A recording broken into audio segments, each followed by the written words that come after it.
So this game is one that I found as a part of Alpha Beta Gamer. For those of you who may be familiar with that channel, it's on YouTube.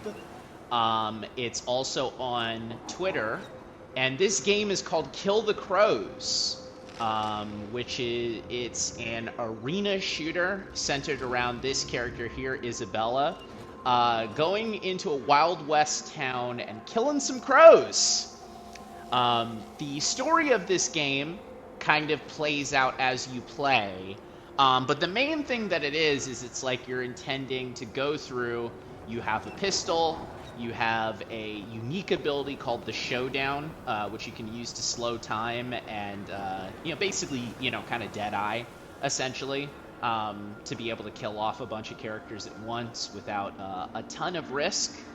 And just in general, kind of a variety of different monsters that you have to fight, a variety of different enemy types that you have to fight. Once you reach 100 kills, you're given a boss, which afterwards, after you kill that boss, you're then allowed to go on to the next set of enemies, which allows you to kind of mix and match. We'll start with the tutorial, because the tutorial for this game actually is a pretty good prologue and a pretty good example of how you're able to, kind of experience the story and experience how everything's going. So let's jump into that tutorial real quick. As I fled across the desert, I looked back several times to make sure no one was chasing me. The damned crows didn't give chase, much to my relief. Having survived in a twisted world for so long, I'd pushed them out of my mind. Yet, the unyielding, brutal, and uncompromising Furies have silently trailed me for a decade. And alas, despite my efforts, they found me. So if you've seen any clips of this, you probably will see this. Like, this is what was used by Alpha Beta Gamer on YouTube. This is some of the details that were kind of there.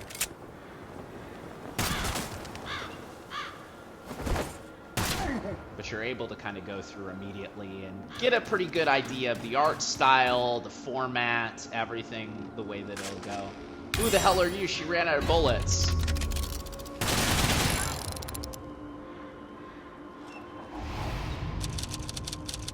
Their voices weren't soft whispers. Instead, they commanded it with an impressive weight. No one gets out of here alive. So, once you pick the standard sort of starting of the game, you're given these options to be able to pick through. I've customized things a little bit, but I can kind of just show off what's going on here. So you start off with the Peacebringer, which is your standard rifle. You have 6 guns. You go through, and after you've completed a certain amount of kills or a certain condition of challenges in this game, you're given additional pistols, which allow you to play around with your specific settings. These 4 were the first ones that were available in the game, but a recent patch, which also, several recent patches actually, which introduced Steam Deck capacity, and as well the ability for, some additional enemy types, added some additional pistols that you can go through and unlock as a result. So the one that I need to get is 600 kills. So I'm working my way up to getting 600 kills and then seeing what the final pistol is. My thought is that you need to get 700 pistols in this game. 700 kills in this game in order to completely complete it. Because there doesn't seem to be anything else related to that after 600 kills. In relation to kind of what you're supposed to do. So you're given a pistol, you're given the option of several showdowns as well, which the last showdown appears to be unlocked because of 600 kills. The showdown, as you saw, is kind of, it slows down time, you're able to move your cursor around and aim at people, but there are several different versions of that. This blue one, which makes a single bullet bounce around. This growing hatred, which is the one that you'll probably see me use quite a bit here, which is basically, it is a circle that automatically gets enemies that are inside of it. Then you have a wall showdown that shoots through everything. And then you have one that replaces your showdown with dual wielding. I'm curious to see what that one is. So I'm going to be working my way towards that. But my personal suggestions for anyone who is planning on picking this game up, because it is only $5, it's actually on sale for $3 now. If you pick it up before, as of day of streaming, this is January 28th. If you pick it up before end of day January 29th, then you can get for $3. Otherwise, $5. You know, not all that bad. Then they have passives that you can unlock here, which are also unlocked based off of kind of the amount of kills and successful things you can do. For me, I've stood by using the rifleman gloves because that's, you know, reloading and moving is a major part of this game for me and a major part of succeeding in this game. And then finally, being able to shoot while dodging is like very, very useful as well. I barely use it sometimes, but it is something where, you know, if you are able to do that, especially because sometimes the dodging is a little bit slower. They introduced this in this game, which is a new difficulty setting. So after you get a certain amount of kills, you unlock new settings to be able to go through. Level 5 being 700 kills makes me think that 700 kills is the final kind of amount that you're meant to go through. But this is very much your way of kind of challenging yourself a bit more as you go through. For the purposes of this, I am going to focus on just playing on the base difficulty, because I find that that gives at least kind of a viewing experience a better idea of how these enemy types generate and how they're meant to show up. So, without further ado, let's jump right in.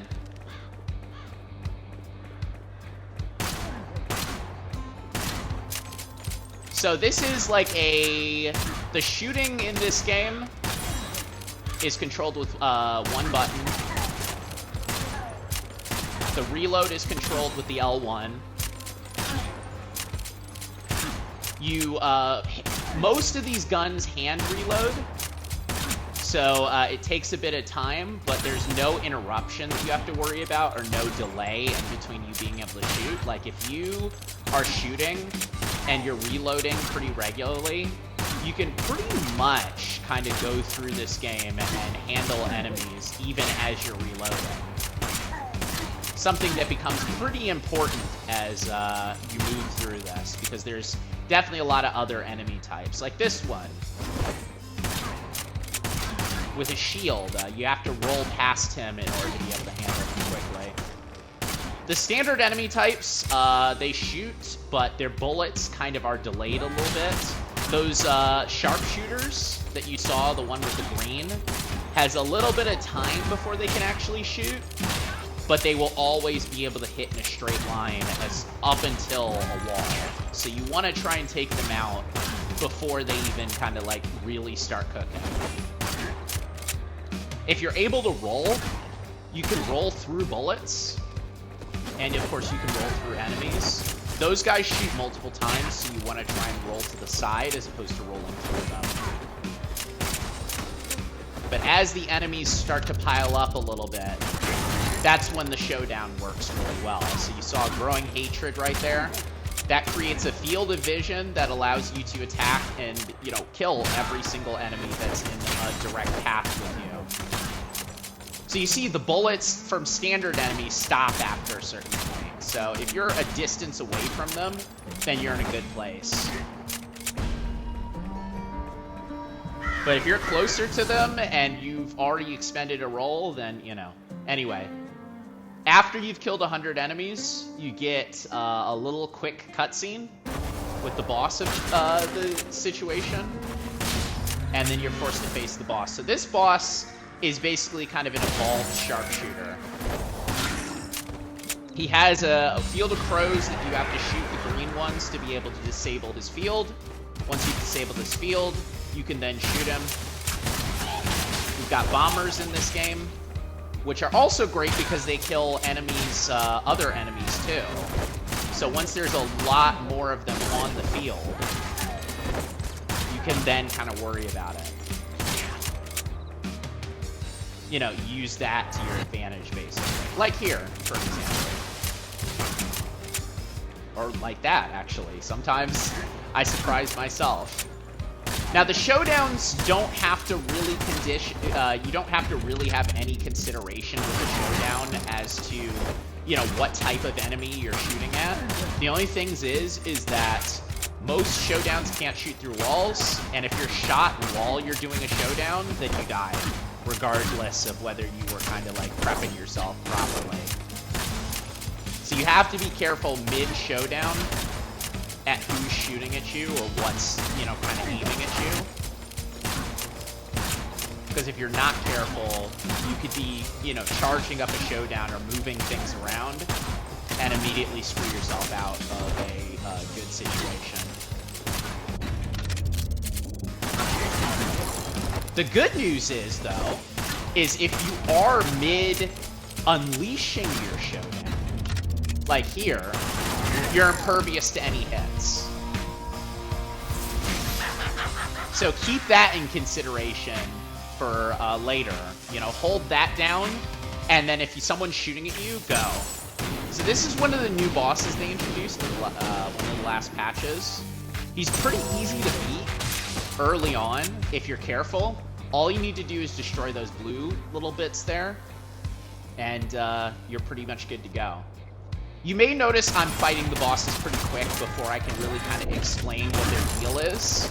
That's by design, because honestly, the longer you take to fight bosses, the more difficult the boss battle becomes. So you want to try and kill them early. You know, you want to try and kill everyone early in this game, honestly. That's honestly a good policy to have. Just shoot them as soon as they start, you know, raring to, like, you know, charge up whatever they're about to do. And you'll pretty much be fine, you know, throughout the first several hundred ranks. You know, later on, it becomes a little harder to be able to kind of adhere by that. Oh! But you see there, that's what I was talking about. That's the type of situation where it's like, okay, you do one roll, and then you want to try and make sure that you're able to kind of, you know, figure out what you're going to do after. I should have done a showdown right out of that. But once you die, you're given an indication of some of your successful runs. Your score in this thing, how long you survived, how many kills, your best score and how many kills you've made, and then your accuracy, which does factor into unlocking a lot of things. Like, you want to try and make sure your accuracy is as high as possible in the early levels of this game when you're trying to unlock stuff. But it's not necessarily as important where I'm at right now, where I've kind of like unlocked everything. To the right, you'll see that you have some tasks that you need to accomplish, which is, you know, reaching a certain amount of kills, reaching a certain amount of successful things. And each of them are segmented around what gun you'll unlock next, what showdown you'll unlock next, and what tool you'll unlock next. So that gives you a pretty good indication, not just of where you were, but where you can be. And of course, one button reload to be able to jump back in. Now, when I first played this game, which was in October of last year, this game didn't have Steam Deck support. Its controller support wasn't even working properly, so I had to like map an entire controller, you know, setup in order to play it. And it didn't really work on any controllers but like the, you know, kind of standard Steam Deck kind of setup. But since then, they've been doing a lot of patches as far as being able to make this game as accessible as possible for people to be able to play. Which is really cool because, you know, as you can see just from the way that I've been able to do stuff here, this is a particularly kind of unique little game. You know, there's a lot, you know, as far as just the way that these types of things go. You know, a lot of replayability as far as kind of like what you want to do and how you want to unlock stuff, but also a lot of replayability in the sense where it's like, okay, like maybe you go and you test like how far you can go with, you know, a certain type of gun. I'm using what I consider to be the best guns for like my specific run success, but again, You know, there's a lot of different variety, especially with the latest patch and dual wielding and some of the other stuff that they've added. You know, so that could have been bad. If I'd have waited a second longer, then the sharpshooter would have gotten me. It's their animation kind of is a bit of a tell as far as being able to indicate when they're about to shoot. I like to keep these shield guys a little bit close to each other. Also, another thing about the sharpshooters, they kind of track your roll, but if you're able to roll slightly before they start tracking, you can generally miss them. So, like I was saying in the last run, this guy is like kind of an evolved sharpshooter. He moves really slowly. His sharpshooter gun tracks pretty quickly and for longer.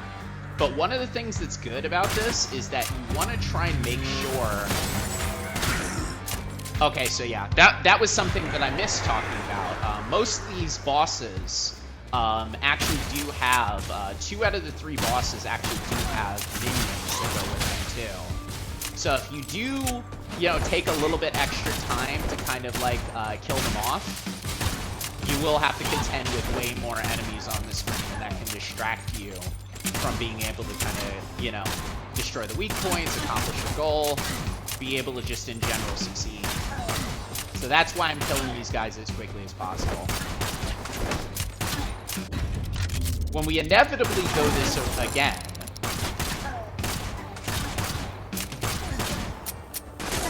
I will kind of show one of my favorite tricks to be able to do with that. You might have noticed it if you were paying attention before, but the trick of being able to kind of catch them right as they spawn is generally something that you want to do, especially with that particular boss. Oh, you're loading up a little bit. A good thing about Growing Hatred when you unlock it, Growing Hatred is unlocked by killing 6 different enemies at the same time with a showdown. But you have to unlock these things in succession. You can't unlock them out of order. So keep that in mind as well. But Growing Hatred has no limit on enemies that you can catch with your showdown. So that's why, like, it is kind of alluring to be able to hold on to it for as long. It's also unique in the fact that it's one of the few that has 3 bars for showdown as opposed to 2. So this guy, one of the things about him is his lightning strike there. As long as you're moving, you're able to dodge it. And if you're able to make your way fully through the circle to be able to kill them, then you are going to find yourself in a particularly great situation to be able to get him before, you know, all that extra lightning covers the screen and makes things a lot more difficult.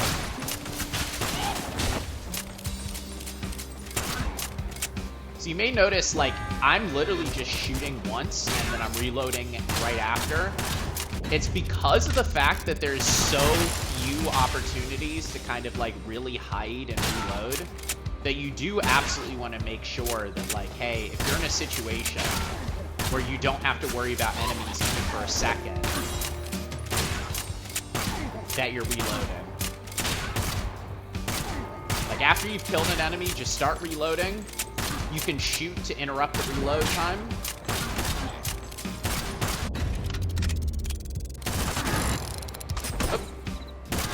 Missed one. Showdowns, most showdowns refill your bullets immediately. So that's another trick there too. Like, if you need a quick reload, oh, yeah. So you saw there, that was my little trick there. A quick reload, and in addition to that, being able to dodge their stuff.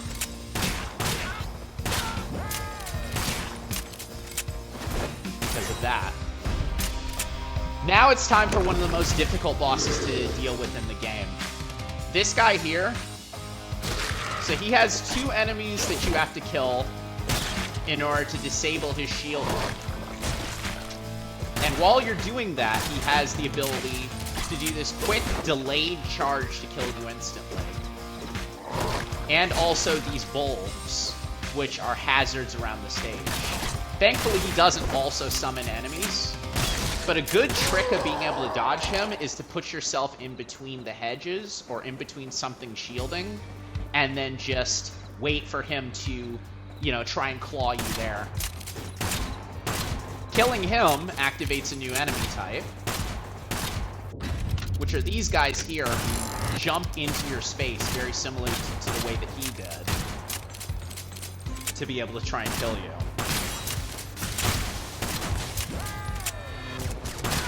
So you have to be careful because those enemies in particular, like if you keep them alive for too long, their speed increases the closer they get to you.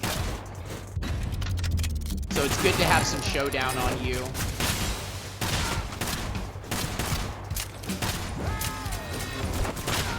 Or just try to herd them together and shoot them all at once.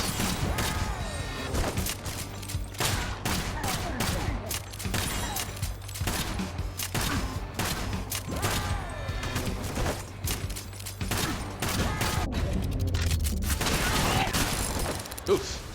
That could have gone either way, honestly.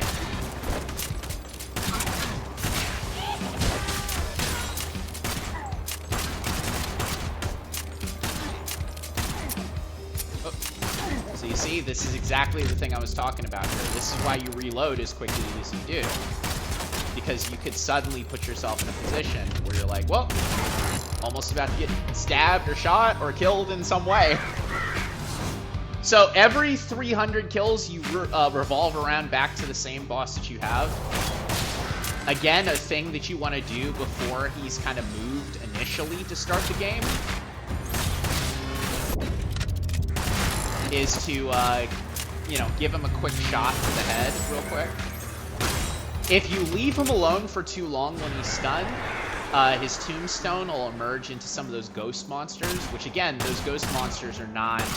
They don't count towards your kill score, and they pretty much keep coming until you kill the boss. Shotgun guys are a little trickier. Rather than rolling to the side, you want to roll through their bullets, which is good advice for, you know, the standard gunman as well.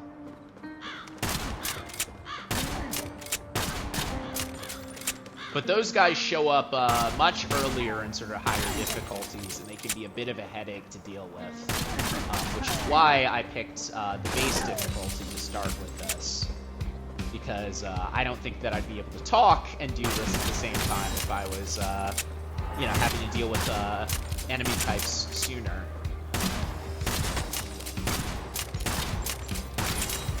But yeah, that's my trick. I mean, you get the gloves, and you're able to reload and kind of maneuver yourself around a little bit more. It really does wonders for you, honestly. This is kind of a bad place to be when you are emerging against like a new wave of enemies. But if you're kind of like trying to herd them together, it can also be good. Using those things in particular, those little entryways.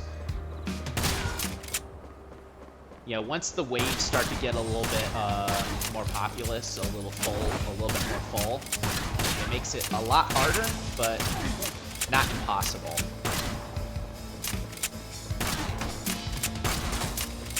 A good thing about earlier waves too is that the enemies kind of come from pretty consistent areas.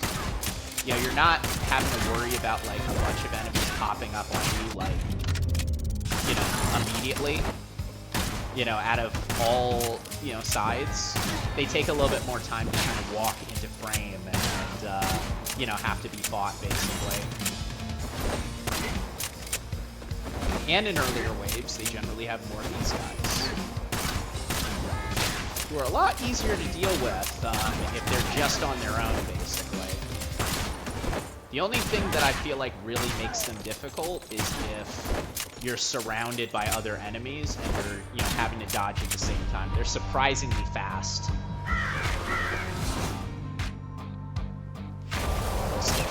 Oh, I missed my trick there.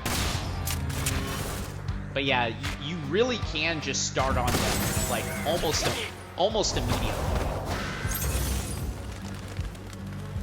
But yeah, the ghosts are... that's probably the main thing there. Like, you want to try and make sure that if you're able to go through, you're not spending all your time shooting at ghosts. Because the main boss in both situations that have ghosts they pretty much get stronger and pretty much get a little tougher to deal with as the game goes on. I'm gonna see how far I'm gonna give this 2 more rounds, and then I'm gonna try and show you some other stuff.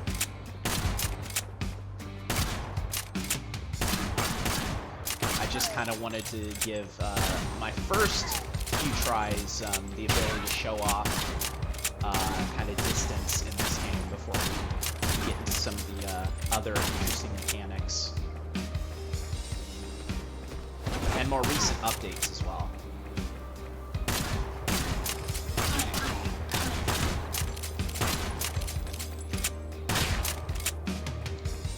But yeah, everything going down in one hit is particularly great, and it's also helped by the fact that most guns that you can use are pretty accurate as far as the directions that they go.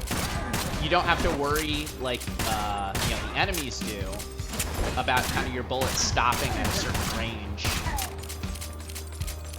So if you're clear across, like, you pretty much can just gun them down.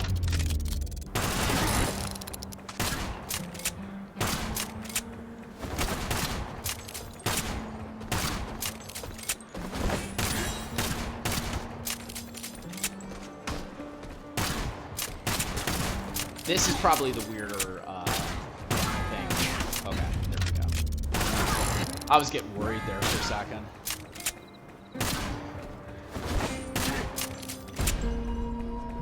The enemy types generally go through certain specific phases. Okay. So that's what you want. You want to immediately kind of address him as he starts shooting at you. Those things spin pretty slowly, but they are pretty predictable. And once you've killed them, you don't have to worry about any of the ghosts at all. You basically knock all of them away. So if you are in a situation where you have to prioritize one or the other, you know, pop a showdown, something like that, and then just go and kill them. Or, you know, if you feel steely enough, like I just shoot him and then, you know, forget about the rest, basically. Oh, that was a little... I didn't even realize there were so many of them there. But again, like I said, rolling to the side, rolling through enemies, that's generally the way to go. I would say honestly, like, for the pistol guys, just shoot them as soon as they show up on screen. Like, they're slow enough to the, you know, jump that, like, you pretty much can, like, take them out before they've, like, gotten a shot off.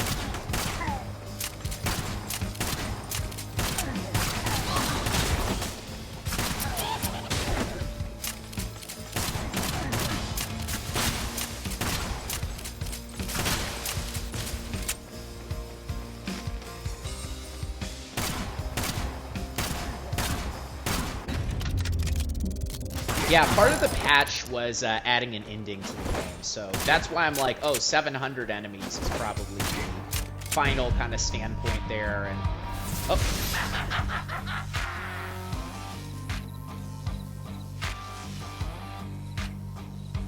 Oh boy, my controller died. Wait, what? Hang on, sorry. Awkward.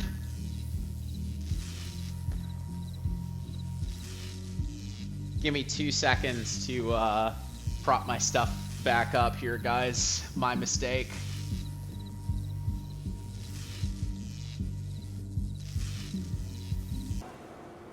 Okay, so sorry about that. I had the funniest thing happen in the middle of this, only while streaming. So my controller disconnected, then it died, then the game crashed. Sorry, this is not indicative, of course, of the experience of playing this game on a regular basis. But the thing that I can do now that I've been able to do that is I can show off some of the other guns that I have here. The Witch's Necklace, coupled with dual wielding, has been something that I've particularly enjoyed recently testing.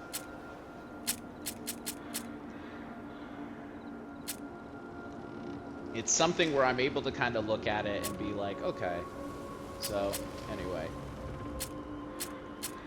I'll put that on there too. That's another good one to have. Yeah, I want to try and make sure that none of my stuff is like showdown related to be able to kind of like pull this off properly. But the trick with this is that instead of having a showdown button, you just have a second gun.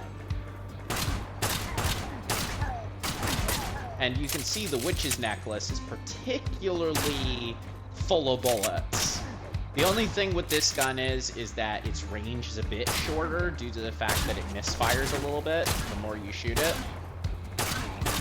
So you kind of have to stay a bit mid-range with people if you're able to,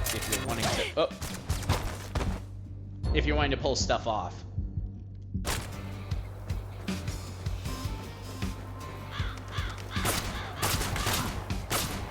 The good news is because it's a gun that like shoots as much as it does, you pretty much can kind of just go ham with it and not have to worry about anything, which is what I was talking about before about the accuracy score. You know, it's that type of thing where it's like, of course, you know, in lower levels, you know, you don't really want to do that, but by the time that you unlock this, accuracy isn't really something that you have to worry about ever again. So if you are kind of just shooting off into the ether, you know, you're not really being penalized for it.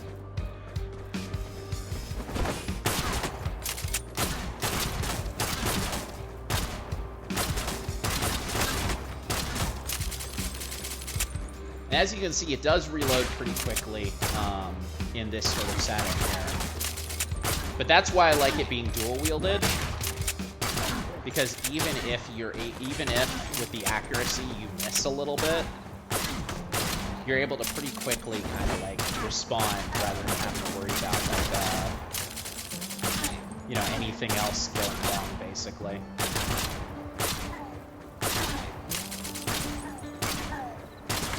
Oh, like that potentially.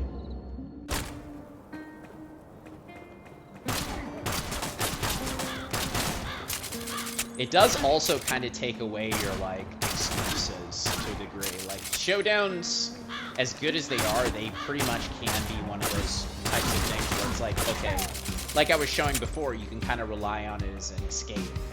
You can, you know, activate a showdown, aim at 0 people, and then fly through some bullets, basically, through it. You know, or, you know, activate a showdown when you know it's not going to be useful, shoot one person, and then use it as a way to kind of get it out.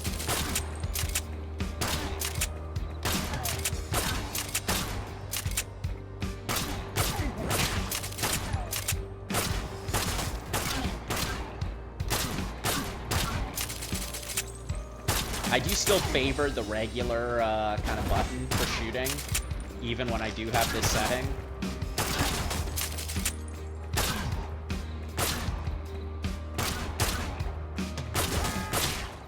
But it's helped by the fact that I have so many bullets that, like, even if I do, you know, run out, basically, like, I'm not, you know, I'm not lost.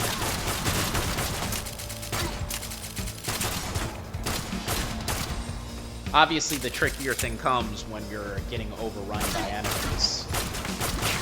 But again, that's where, you know, having a gun like this kind of benefits you a bit more.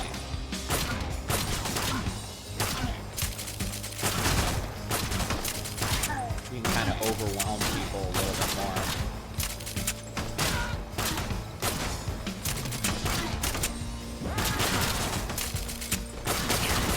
You know, almost panic fire, like I just did there, to be able to kind of finish things off.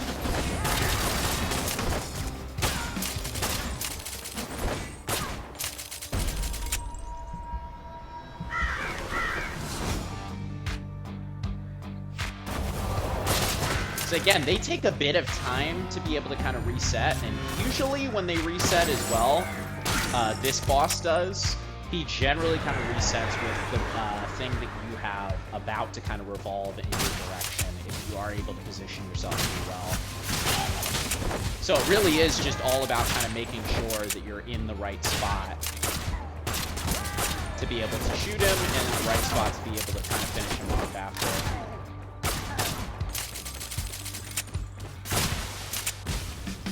That's always a good one. I don't know if you all saw how many enemies got blown up there, but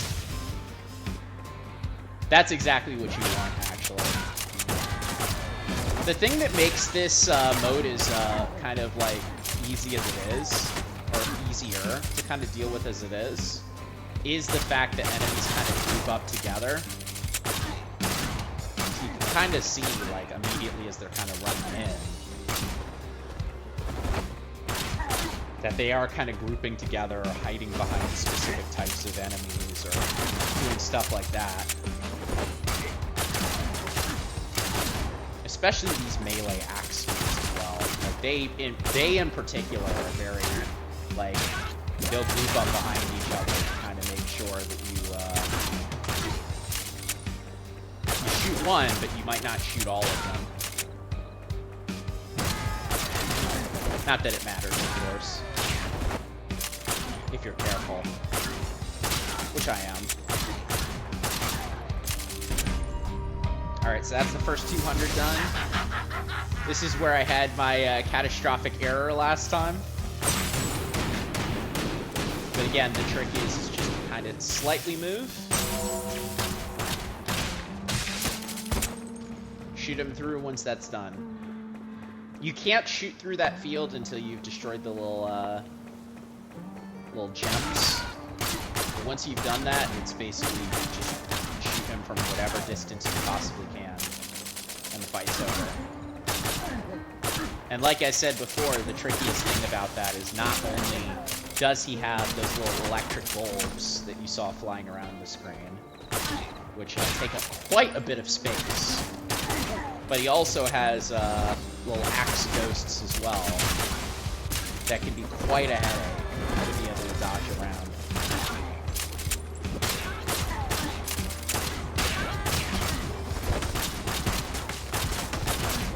For locations I like to fight in, kind of points of interest, if you will, I generally do like to go into that kind of well area to the right there.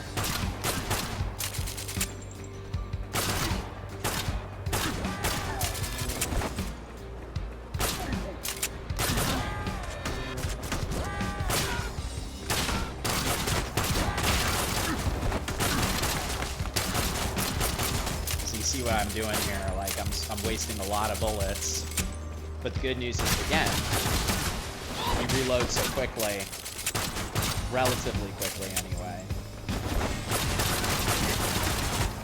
that if you're careful enough, you can kind of figure it out, basically. So this guy, like, absolutely, like I said before, oh, I missed the timing there. But like I was saying before, like, that's a guy that you want to try and watch as much as possible. Like, you can't go immediately, okay, I have a plan, I'm going to start moving now. Like, if anything, you kind of do want to, like, move as little as possible when he starts going. So that way you're able to kind of analyze his movement a little bit better, and you're able to kind of put some distance, put something in between yourself. Maybe a little area there, maybe something like that. I would say maybe even hugging the wall when he's about to spawn is a good idea. Bringing the final enemy that you have to kill kind of closer to one of these hedges, especially. I found that the hedges are particularly sticky places for that guy in particular. Like, he'll try and go around them, but he generally won't succeed.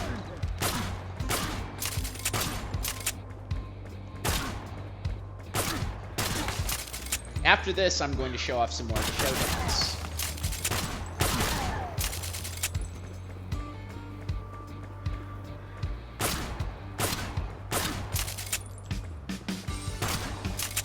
Because Growing Hatred kind of is like unstandard for like most of the showdowns. Most of the showdowns work kind of like the way the tutorial did, which is you activate it, you kind of like cover the screen, and then you know, shoot afterwards.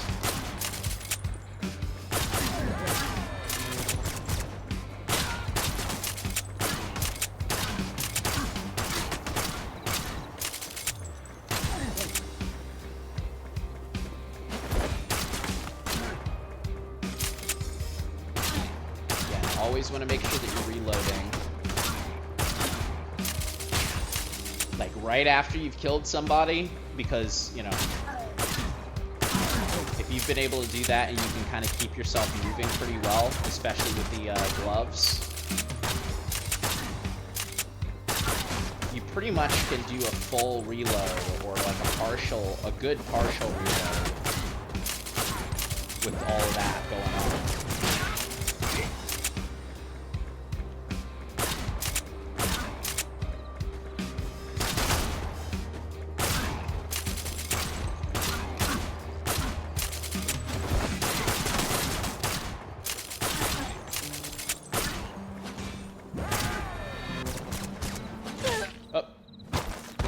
I just didn't roll there. I probably should have.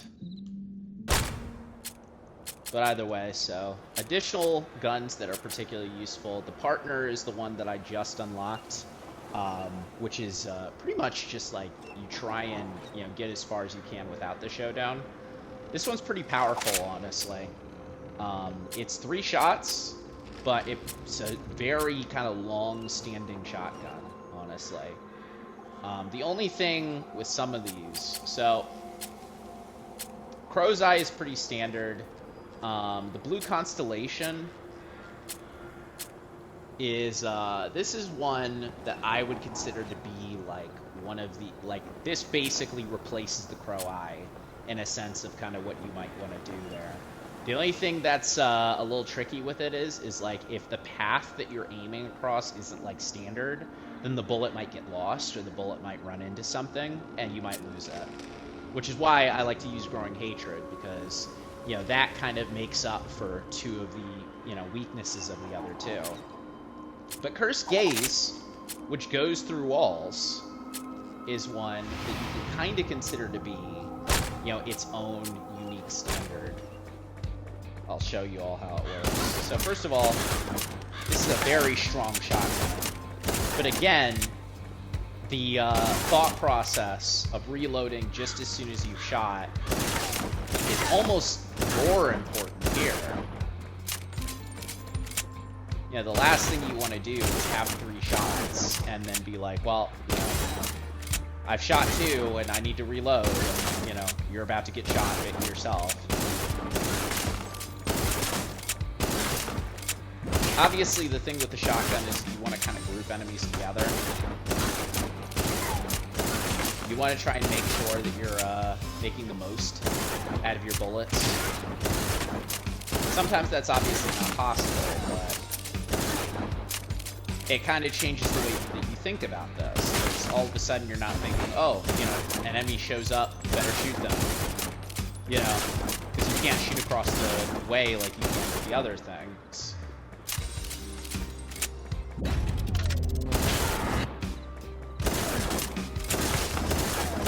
It looks like a part of the patch, which I didn't notice this until now, is that it made it so that people who are playing on controller don't have to necessarily aim as much to be able to pull off a decent showdown. Yeah, it just auto-locks to whoever is on the screen there. I assumed that that was just like a part of the tutorial there.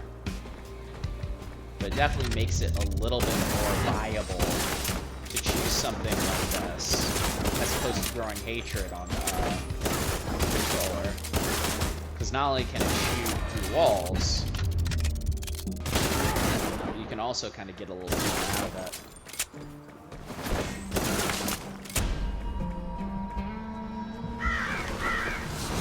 course, using the shotgun makes this fight a lot easier.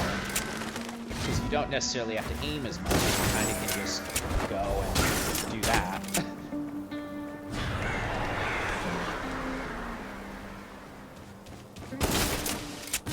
I got pretty far doing dual wielding with the shotgun as well. I think that that might be a pretty good run for people who are a little bit later on in the game. But again, that's something that you kind of have to consider after you've had some additional time to do the patch, or you know, you're playing this game, you know, post its December patch, basically. Actually, November patch.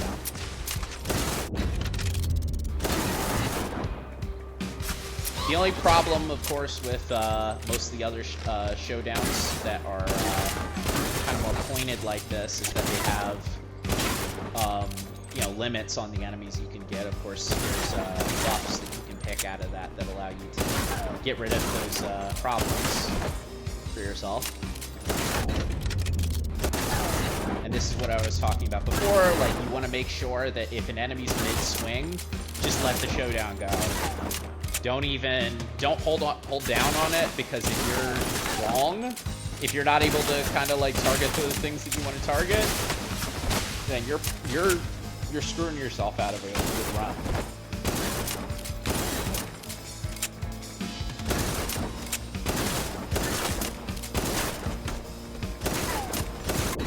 Shield enemies are made a lot tougher because of this.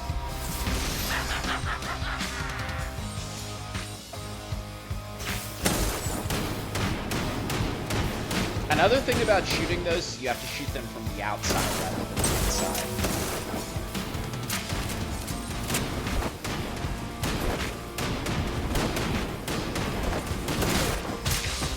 So as you can see, like, that becomes very difficult when you don't have range of movement or range of attack.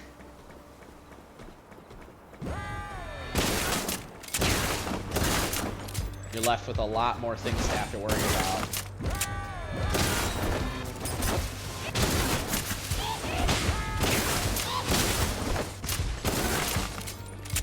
Good thing about most enemies is once they've kind of set themselves to like shoot, they very rarely will move too much afterwards. They'll generally kind of stay in a good, you know, position close to each other. Or close to where they were shooting at you originally.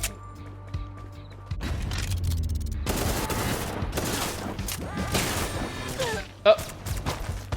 So you see it's like a split second there, like, if you have to, you know, listen for the timing a little bit.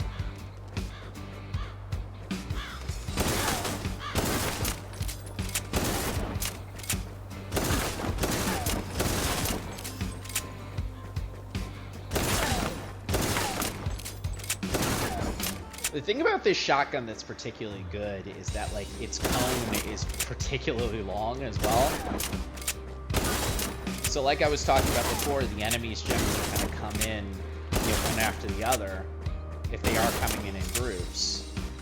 And they will group together quite often.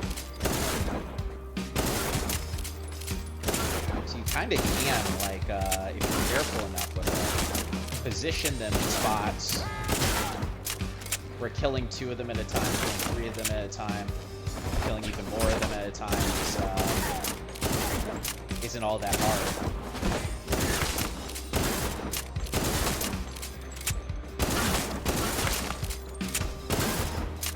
Especially with these standard gunners here. They pretty much, when they stop and they start aiming at you, like, they are free as hell. Showing a fighting game phrase there.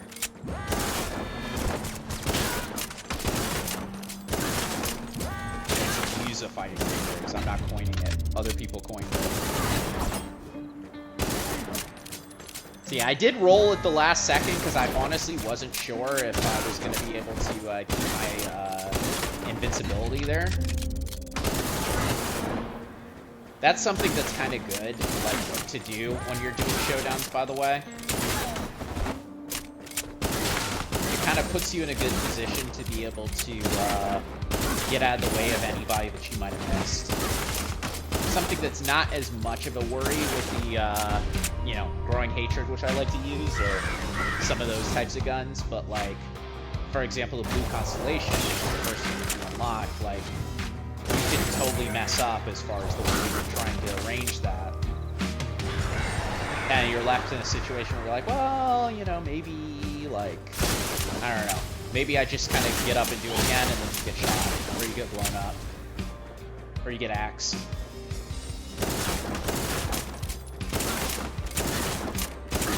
So yeah, rolling is, you know, you kind of want to roll the same, you know, keep rolling in mind the same way that you keep reloading in mind.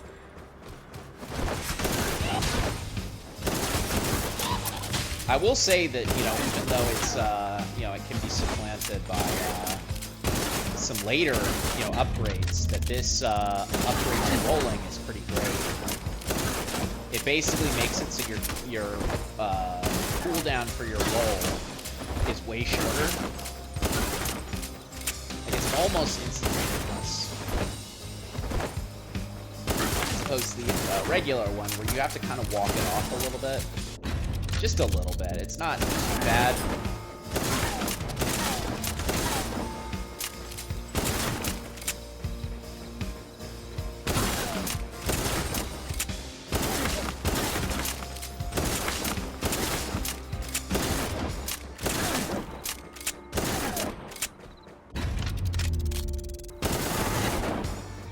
The good news is with showdowns like that, when you're shooting, you know, the bullets can hit enemies if they are kind of like grouped together in a way that's pretty good.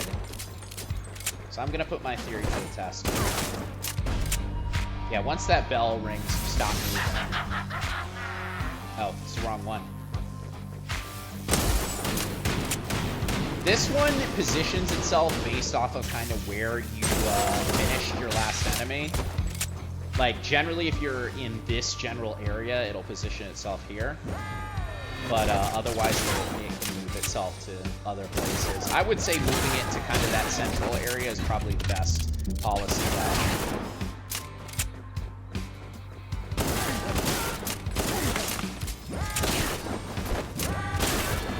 Like, make it move as predictable as possible. Make it stand as predictable as possible. Oh! That was weird. I shot all those guys except for that one. Oh.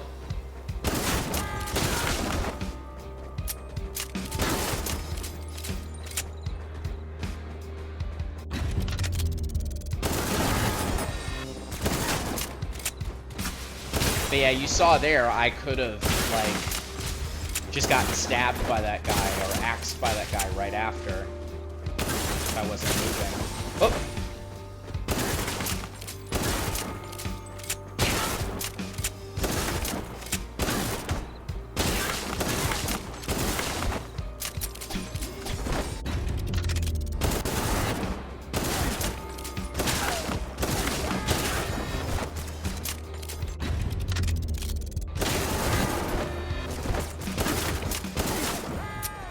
Oh!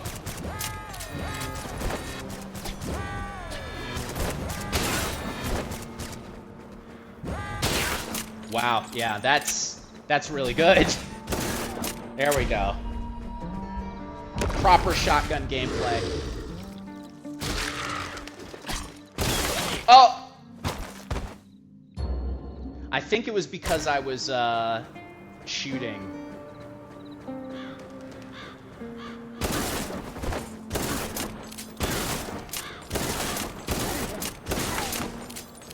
Mid-shot, turning around, trying to get myself together there.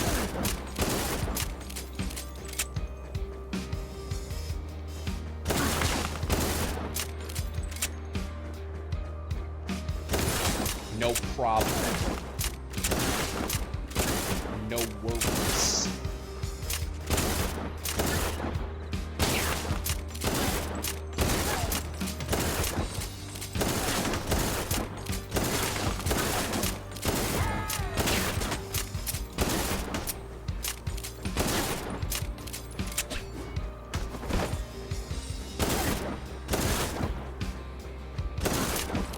Yeah, if you're patient enough with the shotgun, you kind of can, like, group the enemies together and then get them all in sort of the tail end shot.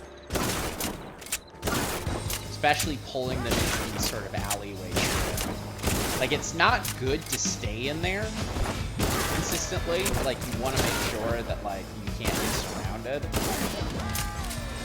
But for, like, a laugh, for, like, you know, being able to hold them together in a way that makes sense, like, it kind of does work, honestly.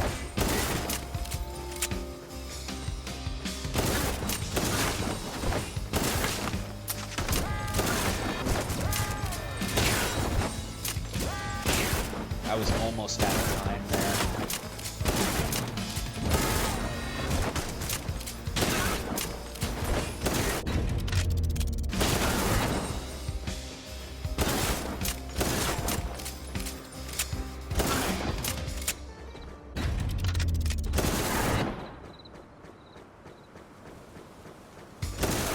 Ironically, this is the one showdown that I would say, yeah, like if you don't feel comfortable with fighting these bosses, you kind of can like hold yourself back a little bit.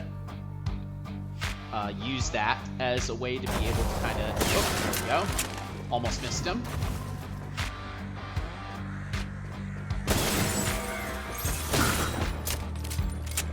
There we go.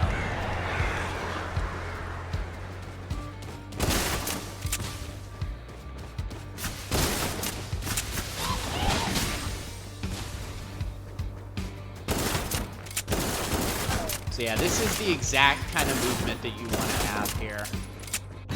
You know, even if you have a gun that has more bullets, you still do want to do these quick reloads. Put yourself in a position where this type of stuff makes sense. Keeping yourself in the center when you're fighting these, you know, kind of larger groups of enemies is actually good, because it kind of forces like enemies to group together in ways that are pretty interesting for you to be able to gun them all down at once. I think the last thing you really want to do in a situation like this is hide yourself behind things when you're fighting the standard enemies. But when it comes to fighting the bosses, that's when you can be a little bit more playful with the environment. That wasn't needed at all, actually.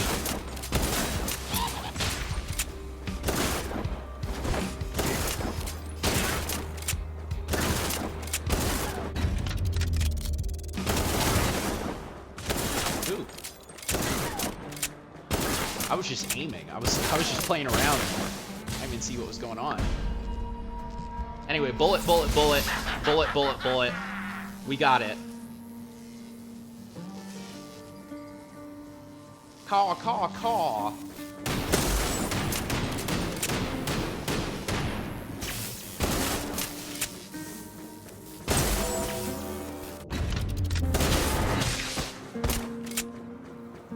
So that's a good way to counter, you know, weakness there. That particular boss. Most of the other bosses are kind of close enough, or they stall enough to the point where it's like, it doesn't really make all that much sense to use a showdown on them.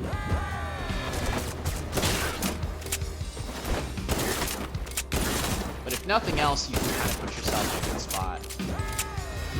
Oh, there we go. Oh. All grouped together. Oh! I would not have been able to survive that without the little buff there.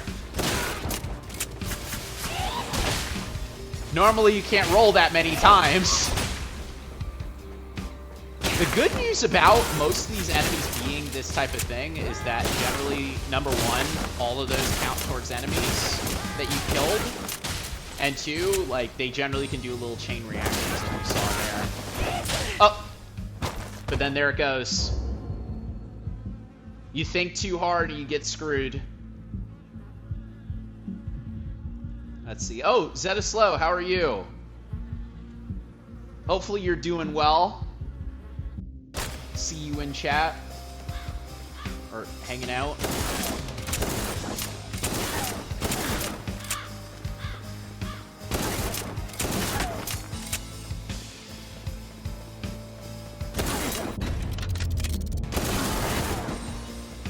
that's the kind of cool stuff you want to do. You want to be able to do a little roll after you've finished it out, just to kind of put yourself in a position of distance between yourself and any enemies you might have left alive.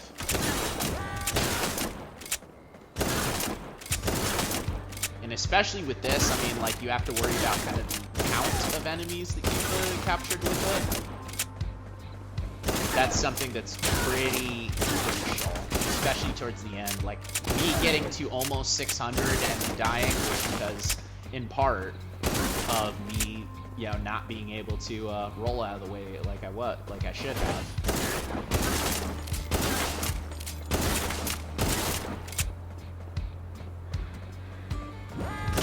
After this, there'll be time for another gun, I think. Maybe not another showdown, but, like, definitely another gun.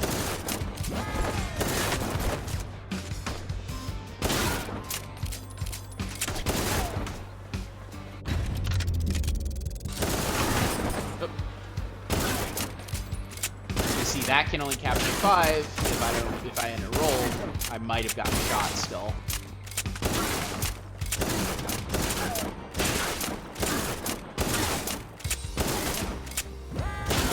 Quick reloads, quick movements. It is kind of crazy how quickly they give you the rifleman gloves, which allow you to be able to kind of move away, move quicker while you're reloading. Like, you honestly can, like, move out of the way of bullets if you're careful enough with it. That's how quick the timing is with that.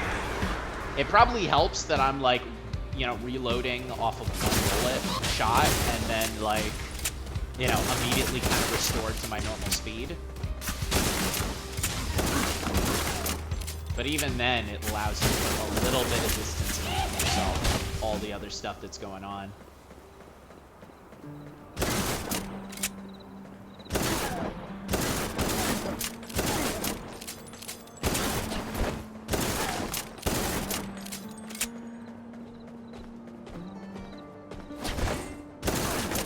That was a bit of a gamble.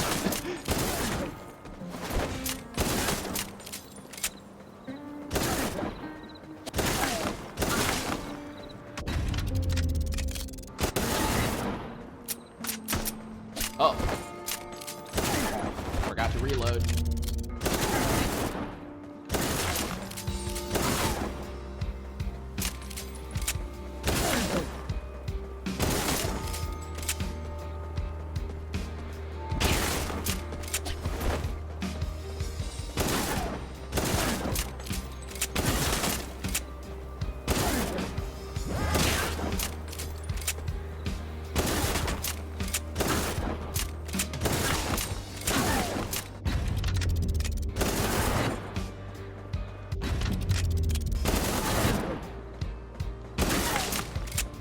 Might have actually been good to hold on to one of those showdown bars to be able to make sure that I could fight the way that I needed to.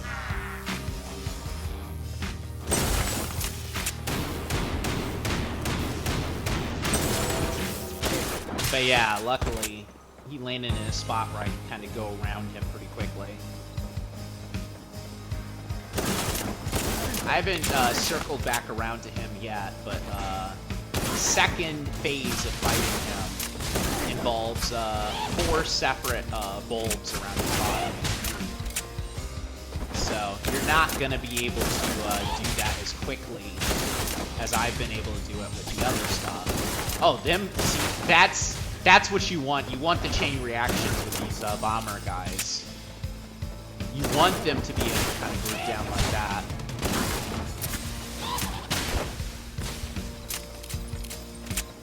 Take out one, the other one takes out a few enemies behind him, the other one takes out a few enemies behind him. And I ran out of reloads. Alright. Back out here now. I think I'm going to go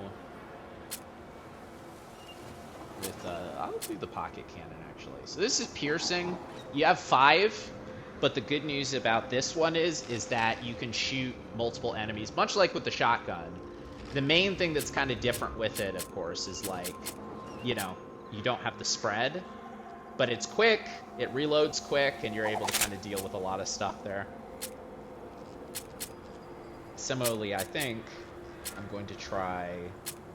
I'll stick with the Cursed Gaze for right now.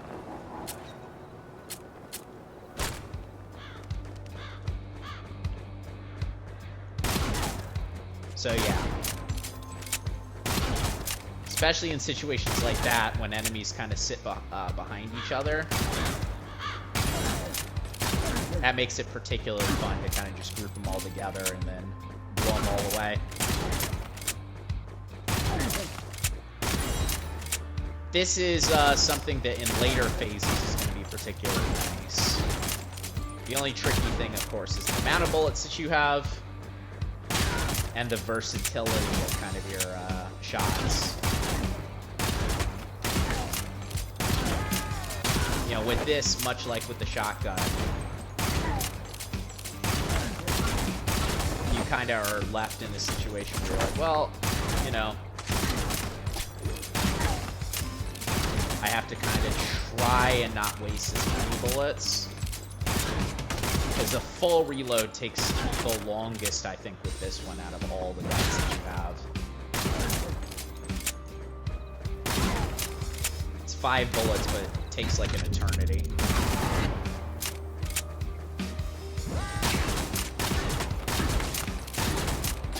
Oh, man.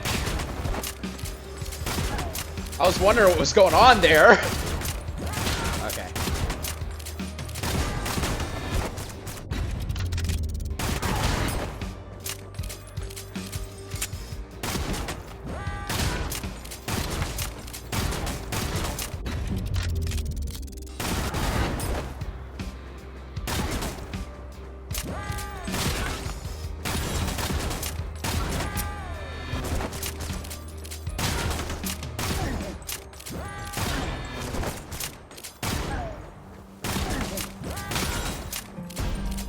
The one kind of thing that would have balanced that out might have been being able to use the Blue Constellation to do reloads with the showdown. But I'm kind of helped by this, so it's not too bad.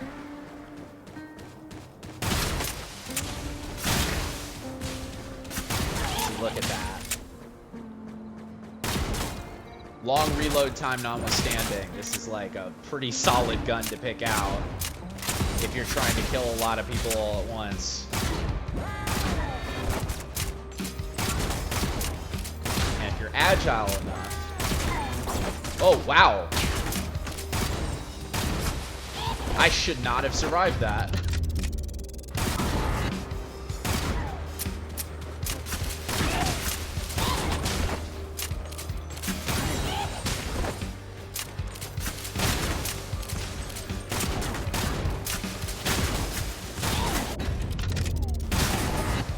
Oh, I should have just left them to their own devices, honestly. Probably could have saved myself a lot of time. Just reloaded instead.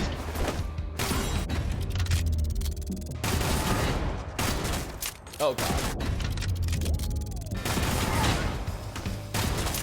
We're fine. We're moving.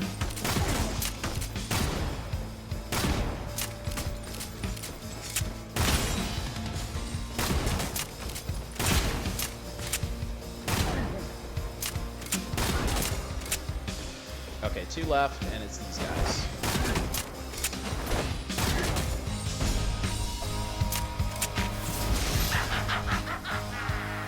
Trying to decipher patterns is easy when you don't have to worry about a bunch of other pros breathing down your neck. Like, oh, I'm missing crazy. I'm whiffing. I'm whiffing. Choke detected. Now we're good. We're good.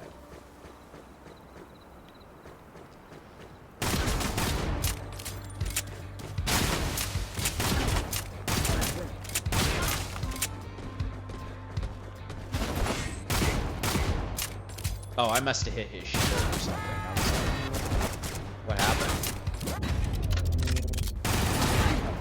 That's one of those situations where you don't want to play around for too long.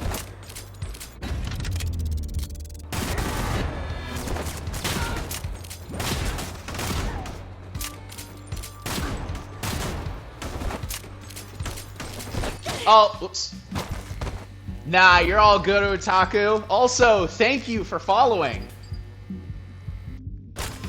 My obligatory, you know, I am, 35 followers, which means, I guess that means I'm 15 followers away from 50, 15 away from, reaching affiliate, status. Gotta plug where I can, even on the VOD stream. But hopefully you're having a nice time watching me, kill some crows and get killed by some crows, Otaku. I thought you were following too. I don't know.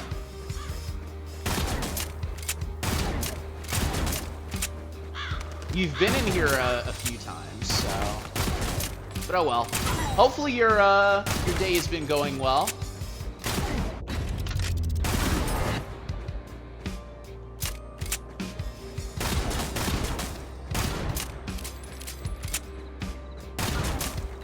The sad part is I was like, oh, okay, like my goal is to kind of reach like 600, you know, level thing, and like I've gotten to 400? Yeah, around 400 is kind of my experience here so far. Oops.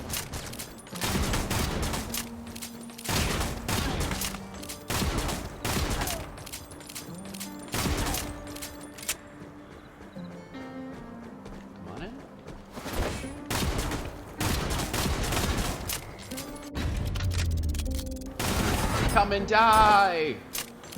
From that one movie.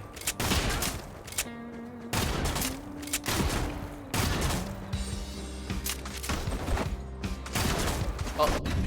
Oh, no! I had to let it go early. I don't know what I was thinking when I was doing all that, but it wasn't anything smart. Wasn't anything that was gonna let me survive that unless I did the showdown at that time that I did it.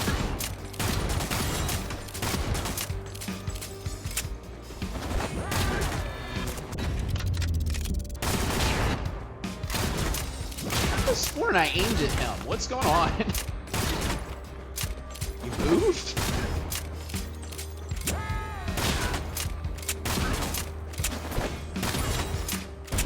Did it. So like I said, biggest and best trick that you can pull off here is immediately being able to get a shot off on them right when he does all of that business. Because then all of a sudden you just have to worry about shooting one thing. Or, you know, later on shooting two things. Everybody wins.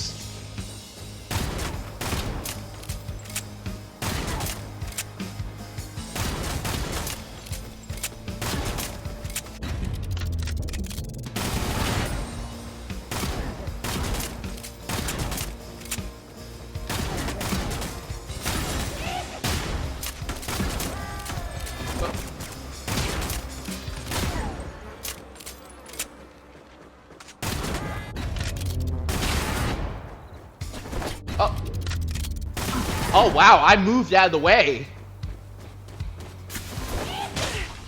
Thank you for stopping by for just a little bit, Otaku. Appreciate you as always.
Oh, yeah. One hadn't gotten on the screen at that time yet. Need an additional second to be able to pull him in. Oops. That could have been really bad.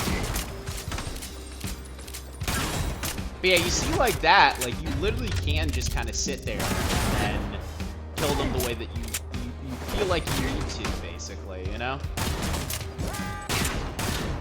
There we go.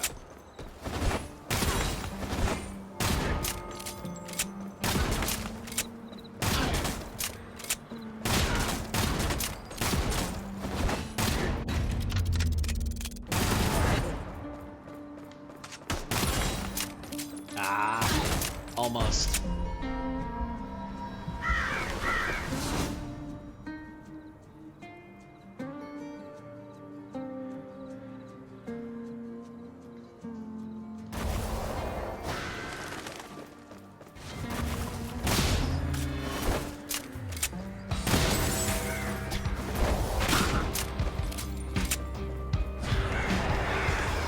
We did it. Okay.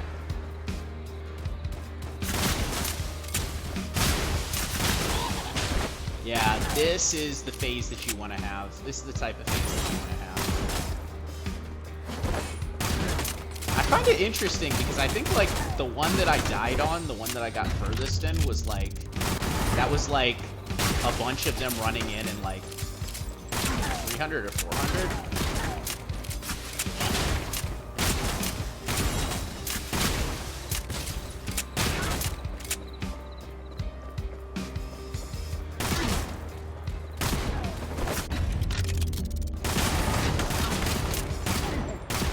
Saw right there, I was trying to aim for the guy next to me and I just whiffed it completely.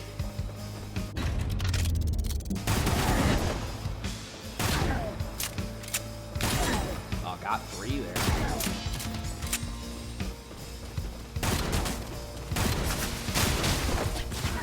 Oh, wow.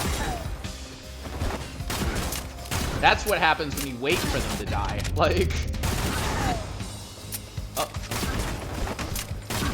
Reloads.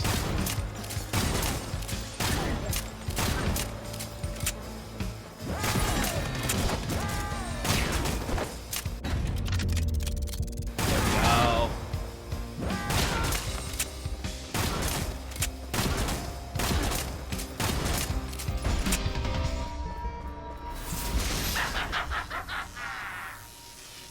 Keep him in that space.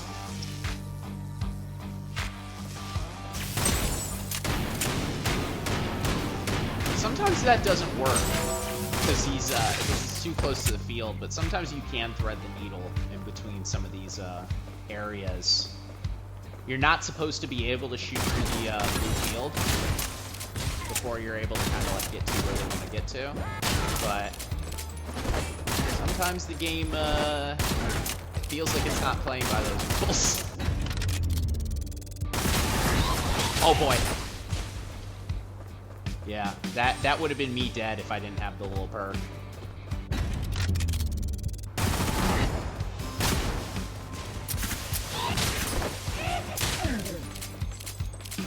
We're good, we're good.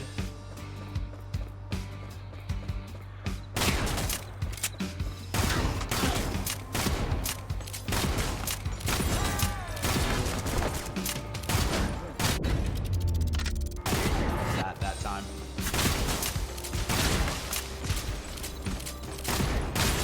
I thought there was going to be more of them. I shot all of the people all of them but the one that I wanted to shoot. Okay, here we go. Come on. If y'all want to blow up on me, please. Please do. I want to see it.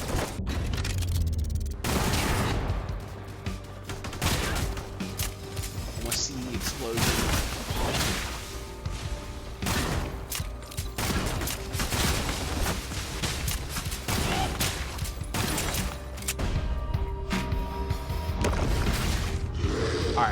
Back to this guy, who again has been responsible for my death quite a few times this, video.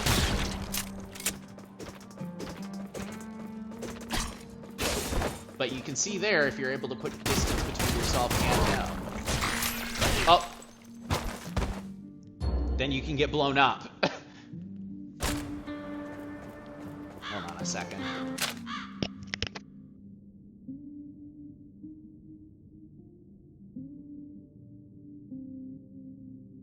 Just need a second to verify something.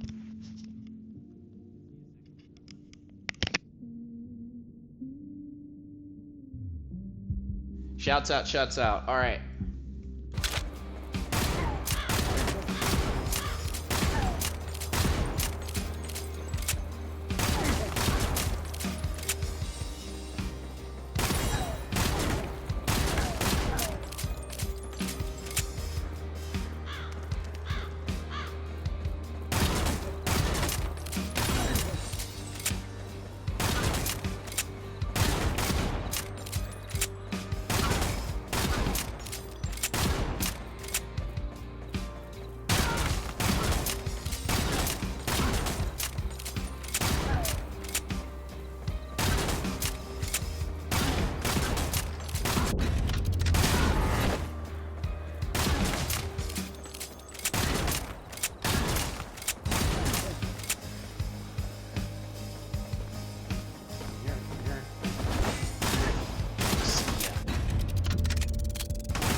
That could have been bad. Like, he just missed me there.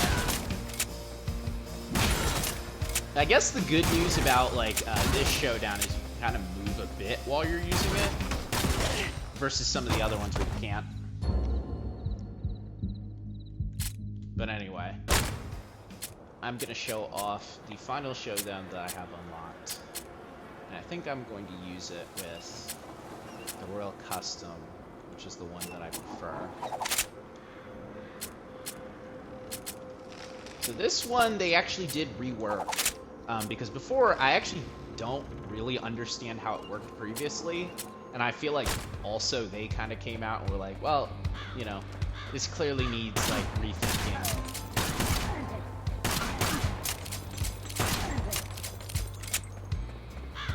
So you'll see in a second.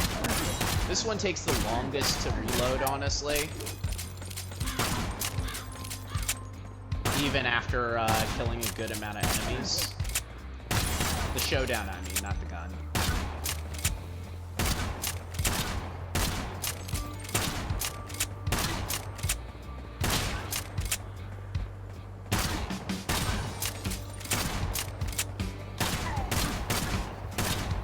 And this one kind of relies a lot more on you being in open space, which, you know, unlike for, you know, the one that I've been using isn't particularly great sometimes.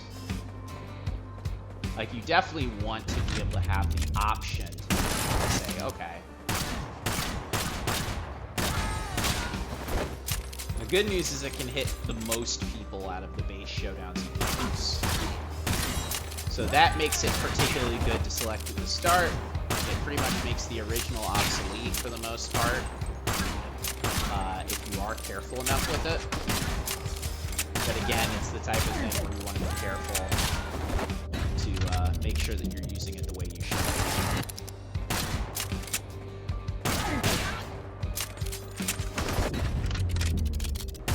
You know, if you try to shoot through a wall like I just did, and you're not going to shoot through that wall. You kind of have to build the path in your brain as you're pulling it together.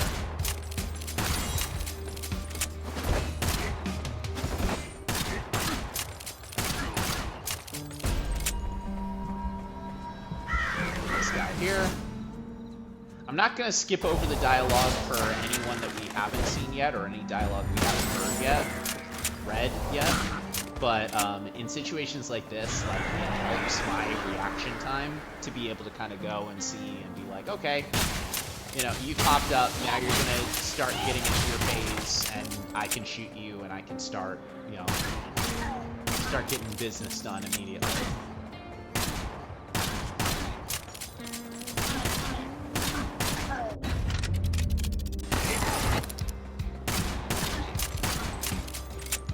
But But yeah, as you can see, Blue Constellation really is kind of one of those showdowns that you can only really use in the center area here. And in addition, you know, like I'm showing here, you know, the path that you create might not necessarily be the best one for you. So you have to really kind of think it out a lot more than you would have to think out some of the other ones. First Gaze especially, but like even kind of the ones that you, even kind of the standard one or purple one.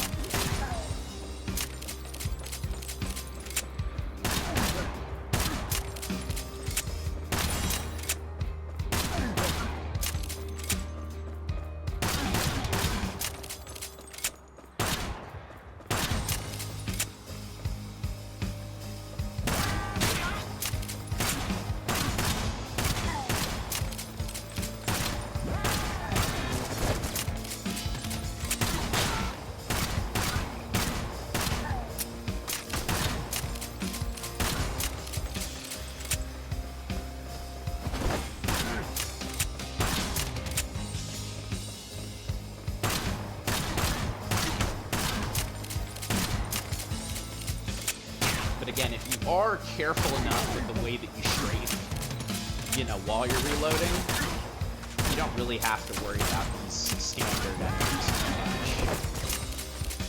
It's once the snipers and even kind of like the, you know, melee enemies start to group up on you that you kind of have to rely on rolling a lot more.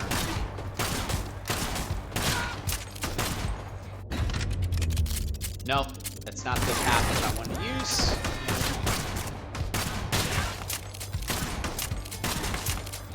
Not even slightly.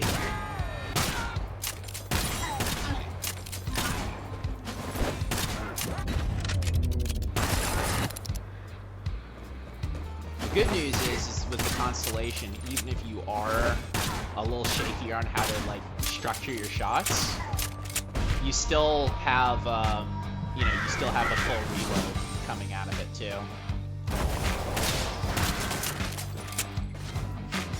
Oops.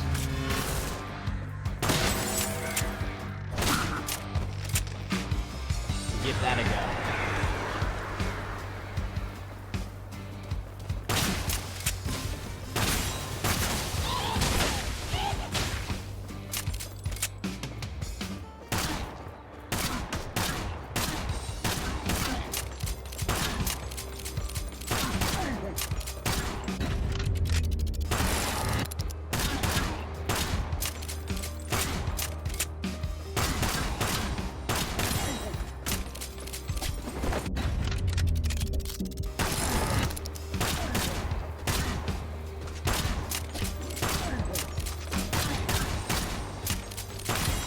The only thing about the new showdown thing is it's a little too responsive the way that it clicks.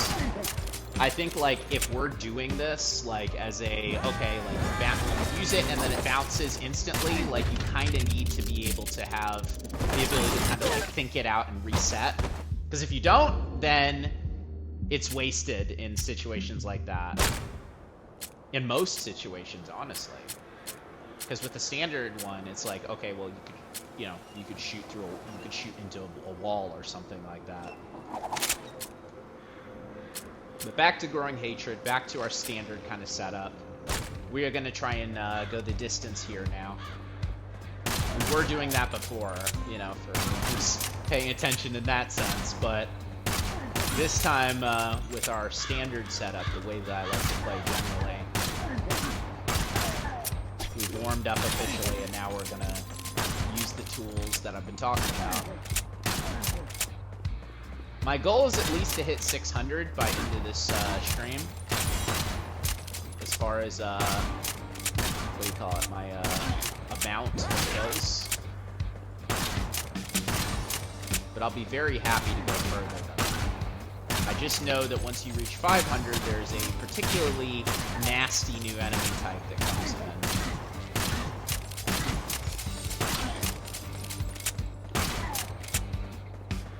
And that's the type of thing where it's like, well, you know, that could be a run to injure, or that could be something that stops me. Still getting to 570 with that. I don't even think I was trying to do a challenge that's attached to the 500 and up range here.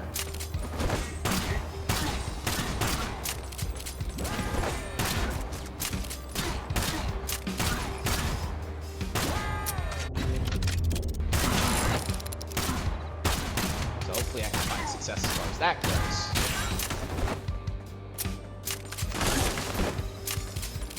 But yeah, the Royal Custom being the thing that you can unlock kind of last originally is definitely fun because it comes with like a shotgun underneath. It's a lot shorter range than the shotgun that you can unlock.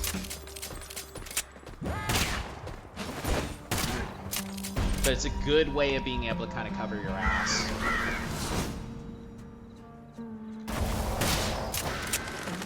So that's exactly what you want there. This is exactly the type of run that you want. Like I was saying before, when he was doing that, if you aren't careful, then you will run into a situation where you're like, oh, you know, he'll teleport away again, shield up again, and then you have to deal with 3 new enemies, 3 new ghosts in his way. So if you're shooting, make sure that you're within mid-range when you're trying to fight him.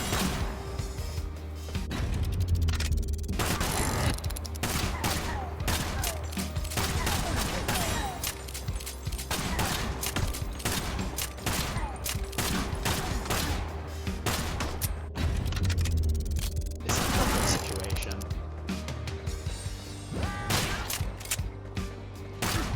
The good thing with Growing Hatred, like I said, is that, like, it's, you know, range is limited, obviously, due to the constraints of what you're doing.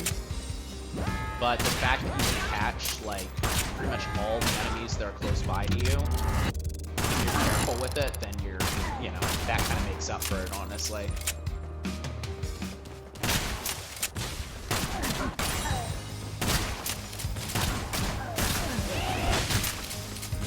Good.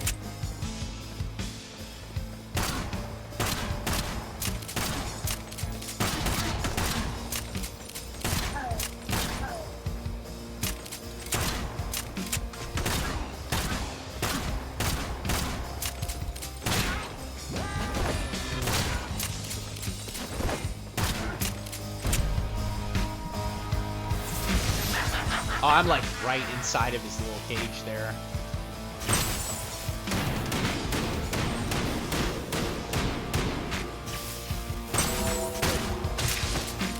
But yeah, it's that easy to fight that guy early on. Like, if you're careful. Obviously, if you don't know what you're doing, if you don't know where you're going, the first few phases are gonna, like, really kind of gut you. But that's where you're able to get a lot of success, you know, once you've kind of figured his trick out. You don't have to worry about a thing after that. Later phases, of course, make it a lot harder. You know, it's not as cut and dry, but you can at least get 2 of them before he really starts going off.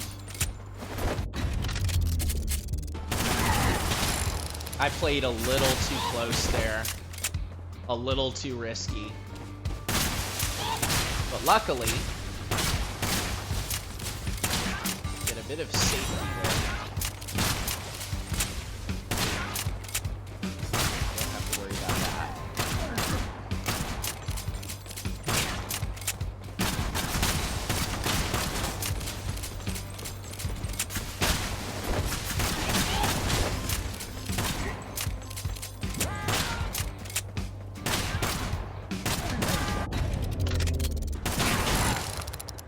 Again, another very unsafe shot, but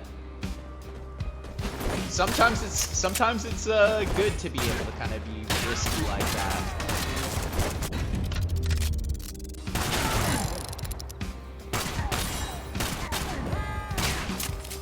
And now it's time for the monster, the hunter, to enter the arena. Well, okay, almost. Now it is.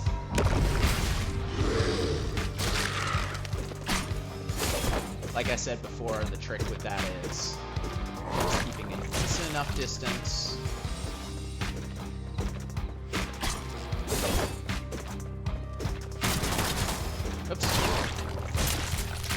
That's one. There we go. I think that's the first time I've been able to kill him on... No, it's not, actually. I lied. Because I mentioned that these guys start showing up. And actually, growing hatred's probably the only thing I would trust to be able to fight them consistently.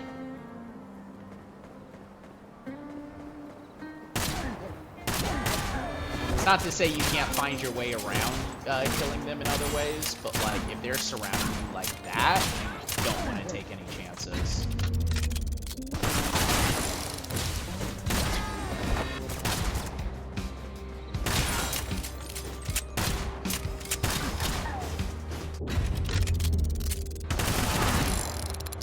Yeah, when your claws flash like that, that means they're about to stab you, so...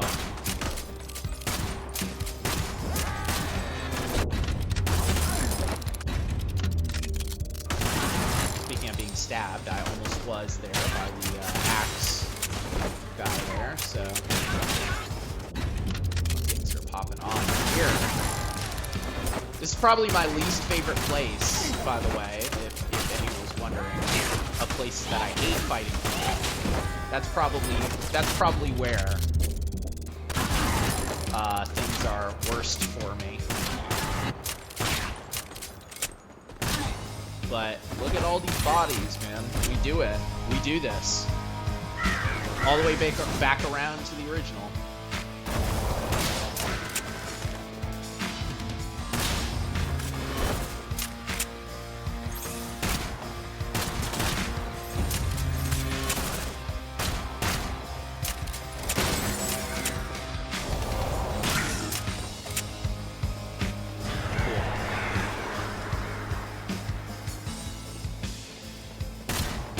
Shotgun guys now.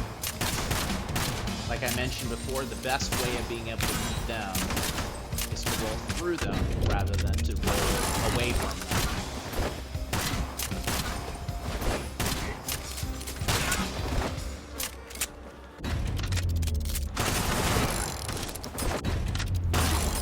Oh!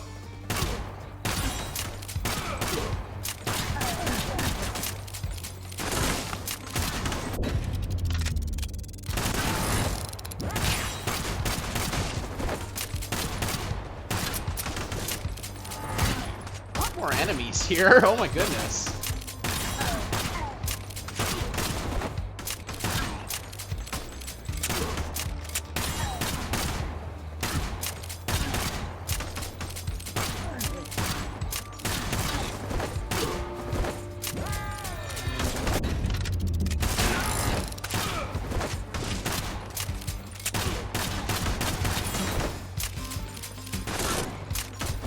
Goodness, there's so many of them.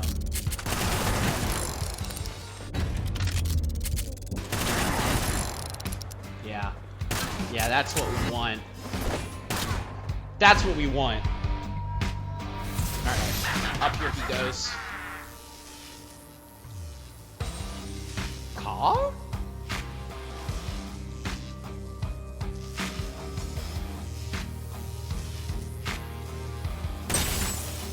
Loves life. He's very happy about that ritual.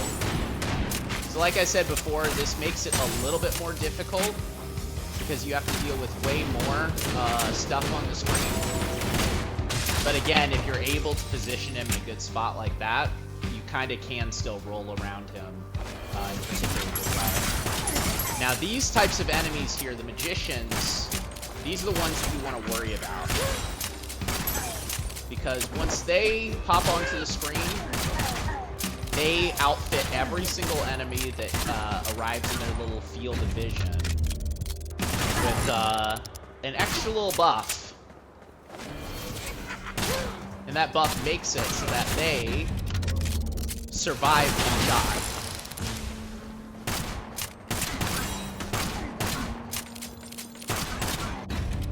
So to avoid wasting bullets, you want to try and shoot those guys and kill them quickly.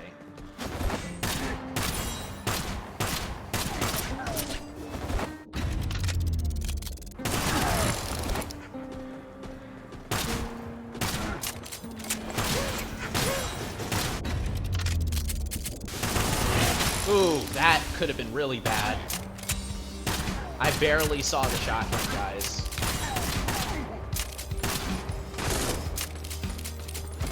I've already beaten my previous score.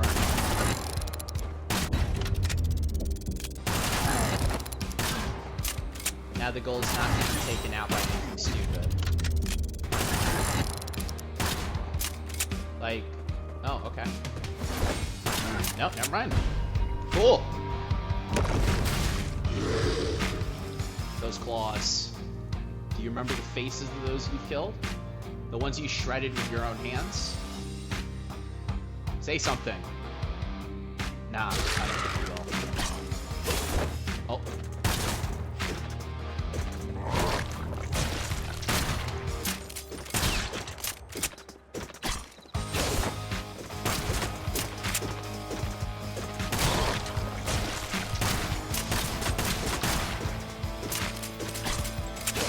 Ooh.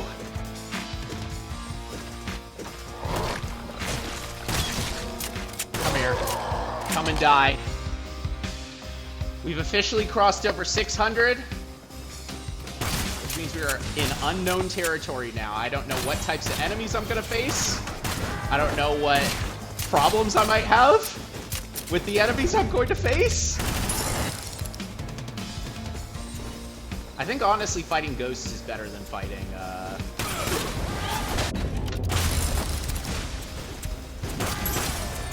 these claw guys. Oh no! Big iron! Exploding shots.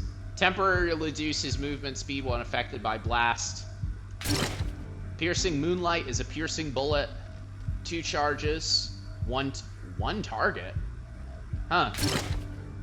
And then the shot glass. With, okay, that's interesting.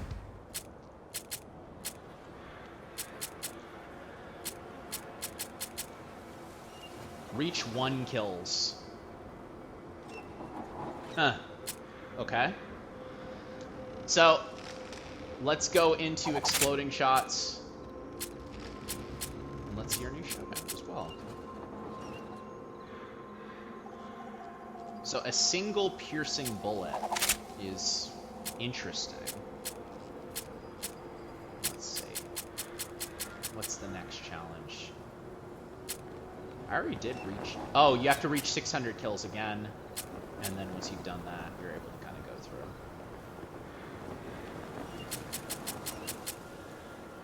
I think I'm good with what I've got. See how this works. 4 shots.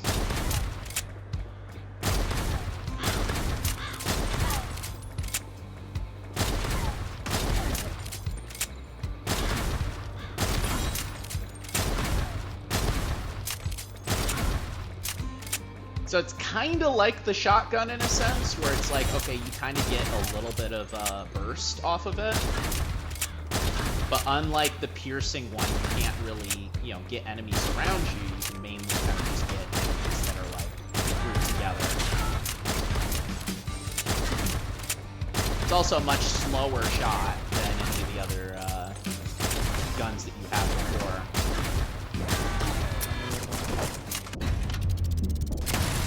Oh, okay. Yeah, that's actually pretty useful then. I was like, 1 target, like...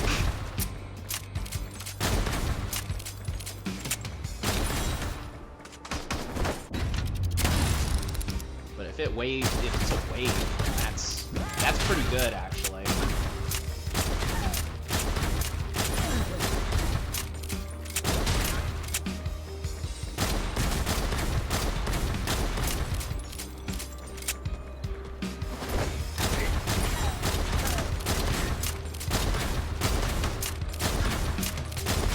Oh, okay, so that just kills shield guys instantly?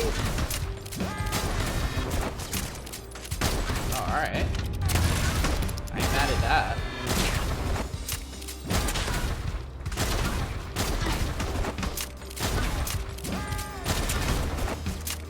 Resisting the urge to make a New Vegas reference. Don't worry. Perfectly fine. This, what is it? Town? Oh, no, I unlocked my last gun and I didn't even notice. Load up that silver bullet. Seek what your heart desires. The crimson moon will fulfill.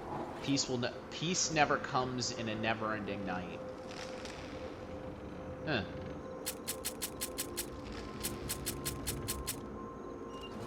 I don't know what that means, but, you know, we'll see. Oh!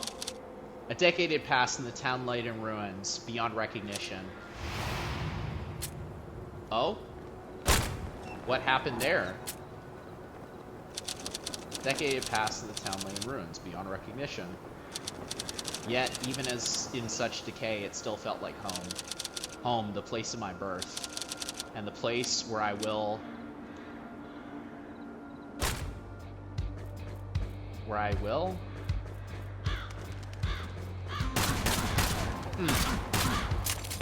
I don't know what's going on with that, but...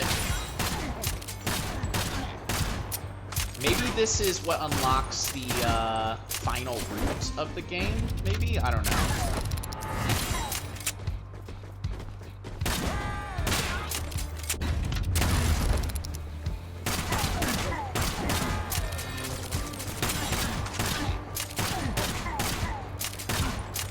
Maybe, yeah, 600 kills is intended to be kind of your, like, you know, path to being able to unlock the end game of this game. We'll see what happens after we've been able to, go. Oh, yeah, wow, okay. These enemies are, here already, huh?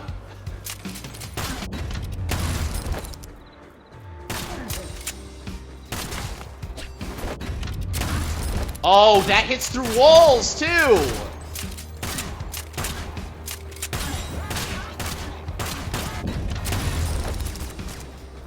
Oh. Awful. Well, it looks like I just have to reach 600. Yeah, because it's Isabella's weapon. There's nothing particular to it other than kind of the lore dump that was over there, and then you got your little cutscene. Oh, wow, okay. That's a lot to throw at people immediately. Yeah, if this isn't, like, your path to the end of the game, I'll eat my hat, but... Ironically, I was like, well, you know, I don't know if I'll be able to get to the end of the game based on what I'm doing. I'm like, I think it's, like, 700 kills. It's like, no, just 600 kills to unlock the gun. 1 kill after that to unlock the lore. What we're, you know, our operating theory is that this is the lore weapon. Oops. I'm like, my brain is kind of like, what's going on? I'm trying to figure it out.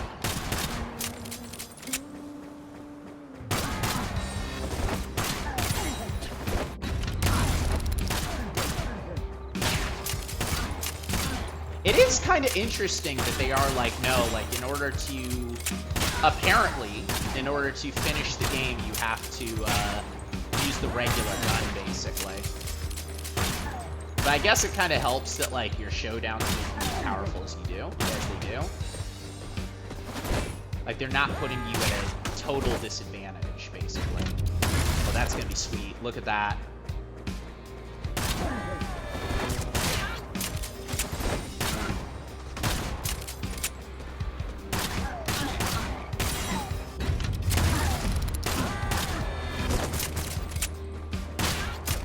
They're coming from a lot of different places now, too.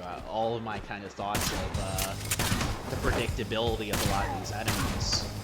They generally do kind of go in phases where they'll be like, okay, you know, a certain amount of enemies will appear, and then they'll stay until you kill a certain amount of enemies to be able to activate the next wave. Oops.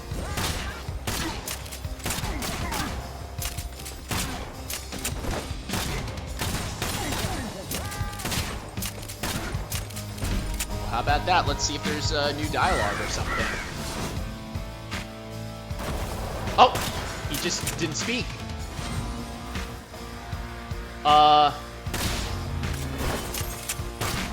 He's moving a little fast. You're moving a little fast there, brother. I don't like that.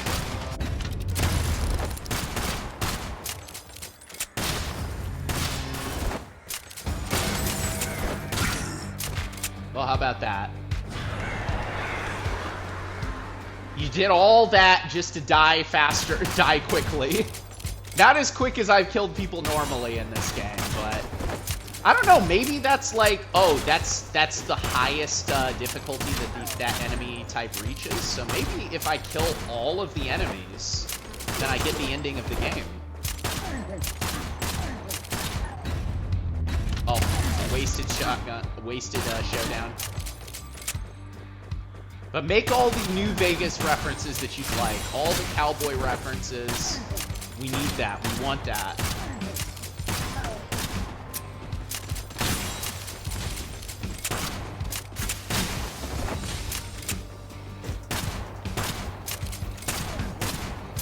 I'm ashamed to say that I actually have never played New Vegas. I did play the game that they made after that, though. The, what do you call it? The Spacer's Choice game, or whatever. Oh! Oh! I was not going to be able to survive that without the roll that I had attached.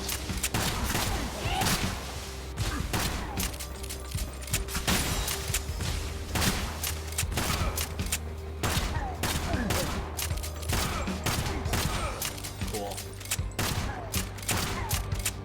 I'm doing surprisingly well despite the fact I figured I need a little bit more.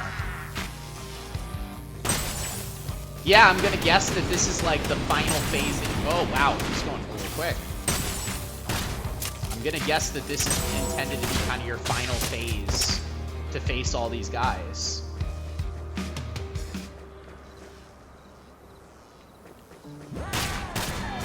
Uh-oh!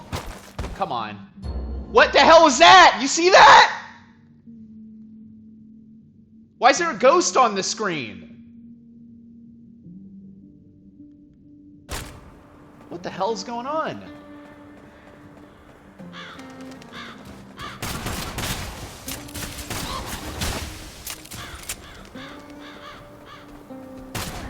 Well, I'm glad that we're all experiencing this together. Like, it makes it a little less, like, strange. I might swap back to the growing hatred, by the way. I like the way that this works, but... Oh! It's not doing all the stuff that I'd like it to, if that makes sense. Back to something a little familiar.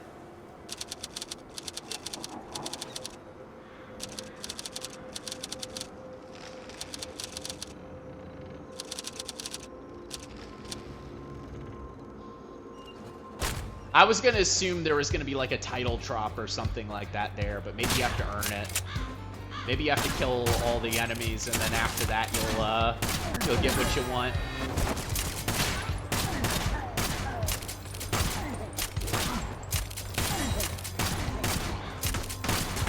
It's interesting because it seems like there's intended to be a bit more lore in the game itself. Like, I mean, you get to 700 kills, or you get to a certain amount more kills after that. You're able to, you know, kind of hear more about the eye and some of this other stuff that's going on here. Good lord, with this enemy content. I'm having a time.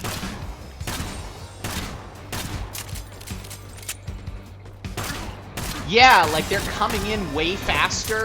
They don't wait for you to like kill like a certain amount of things. They're moving faster too. Like, look at these guys, man. Oh.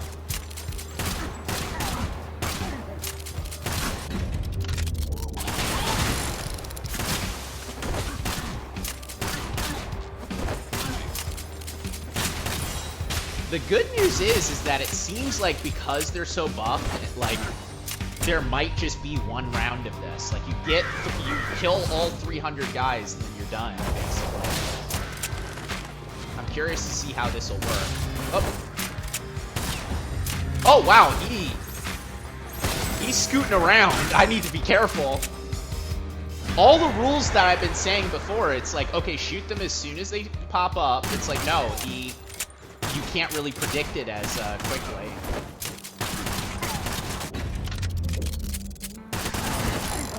Give me that. Doesn't matter. If I can kill 12 people at the same time, it doesn't matter how quick they move.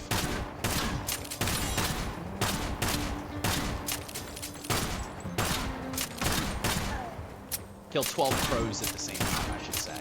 You know, this isn't kill the people. I don't know if you'd be able to sell a game called Kill the People. I don't know.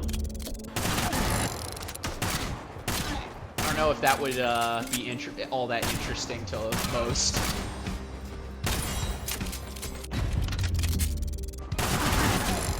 Sick. Give me one more.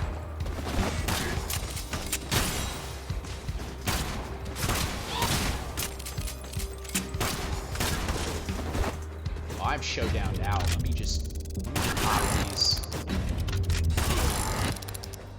Come a little closer.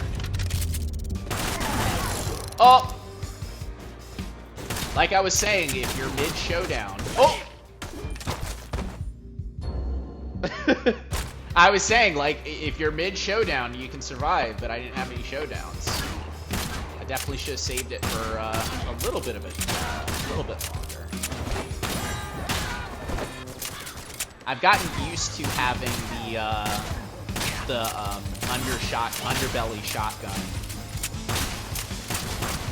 for the 4th gun that you can unlock. So a part of me kind of like flailing around a little bit is me expecting to have like a shotgun that you can shoot afterwards. Oh, I almost walked into that bullet right there.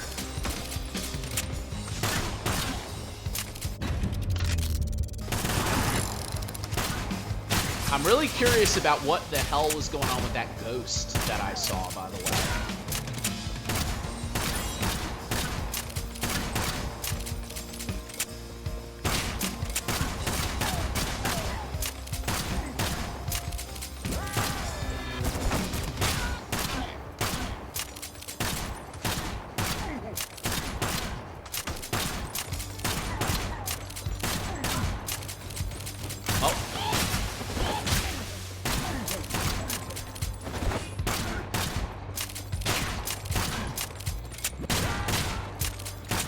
If this is the in-game route, if you're right, you know, if this is actually the way that this is intended to be going, this is a hell of a way to wrap up the game.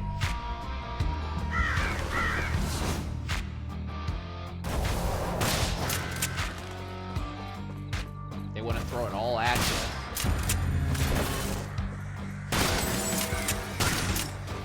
Good news is some of the tricks still work. I think wrapping him around this stuff would probably be easier, because that way I can move around it a little bit easier.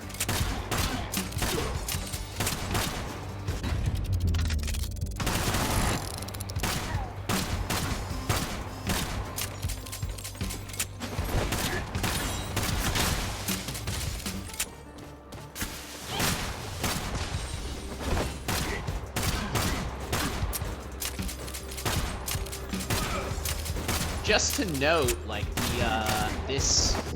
they just announced that this game had an ending with the patch that introduced these new enemy types, the shotgun guy, and the, you know, the stabby one, and, you know, those new bosses that are in there too, so.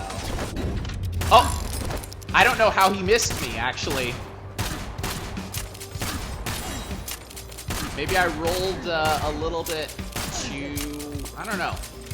Maybe I rolled a little bit to the left of where he was going to try and, you know, slice. I'm happy for him, though. Small miracles.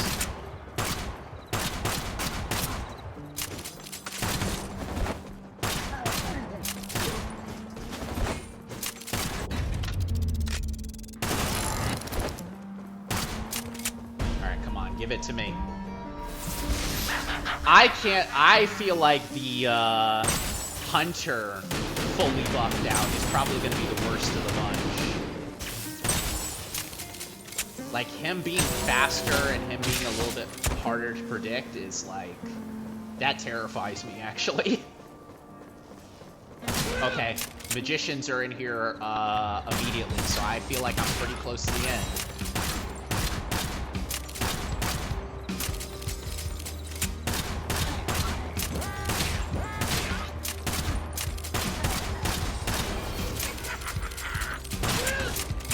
Am I going to be able to mean what I say when I say that this game, that I'm going to reach the end of this game for once?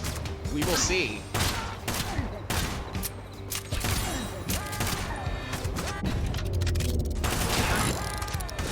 God, if this turns out to be like a full LP, that would be so funny.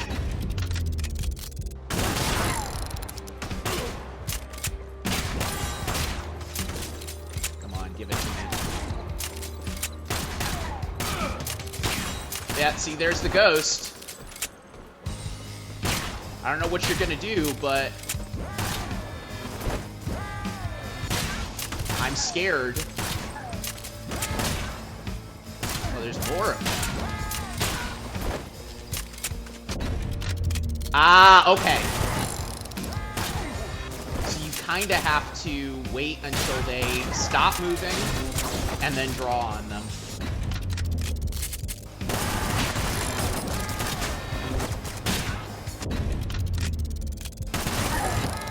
I don't want to find out how they shoot. I don't want to find out what type of bullets they got going. Okay. That's a good start! I did it!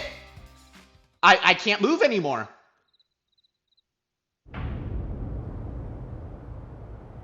Hey! Hey! Oh, hold on. I bet there's gonna be something here. Take a look around. When will you stop this meaningless slaughter? No matter how many more you kill, I have endless followers and I will keep coming back. Give me the eye. I'll give you this town and my followers in return. Your followers? Yes, every single one. Do with them as you wish. Will this quench your thirst for revenge? Nevermore. You've lost your mind. It looks like you've resigned yourself to death. No one gets out of here alive. No one.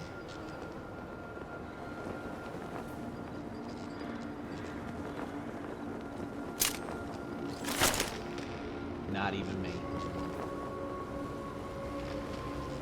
You're blinded by revenge. It seems like I'll have to relieve you of that. Oh!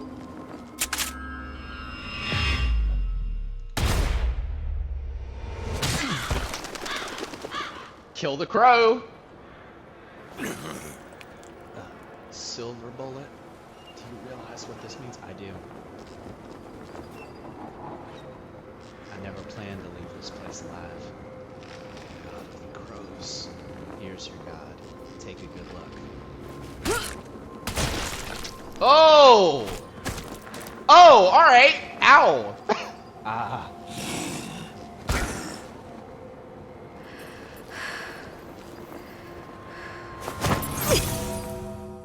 Hey! Wow! That's a cool ending! Thank you, Revolver Team,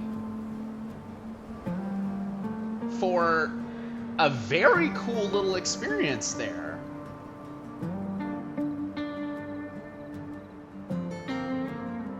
So, like I said before, this is a $5 release from a studio called 5 Minute Games, ironically on Steam. These patches that they've released recently to be able to increase the amount of 5 Minute Labs, sorry.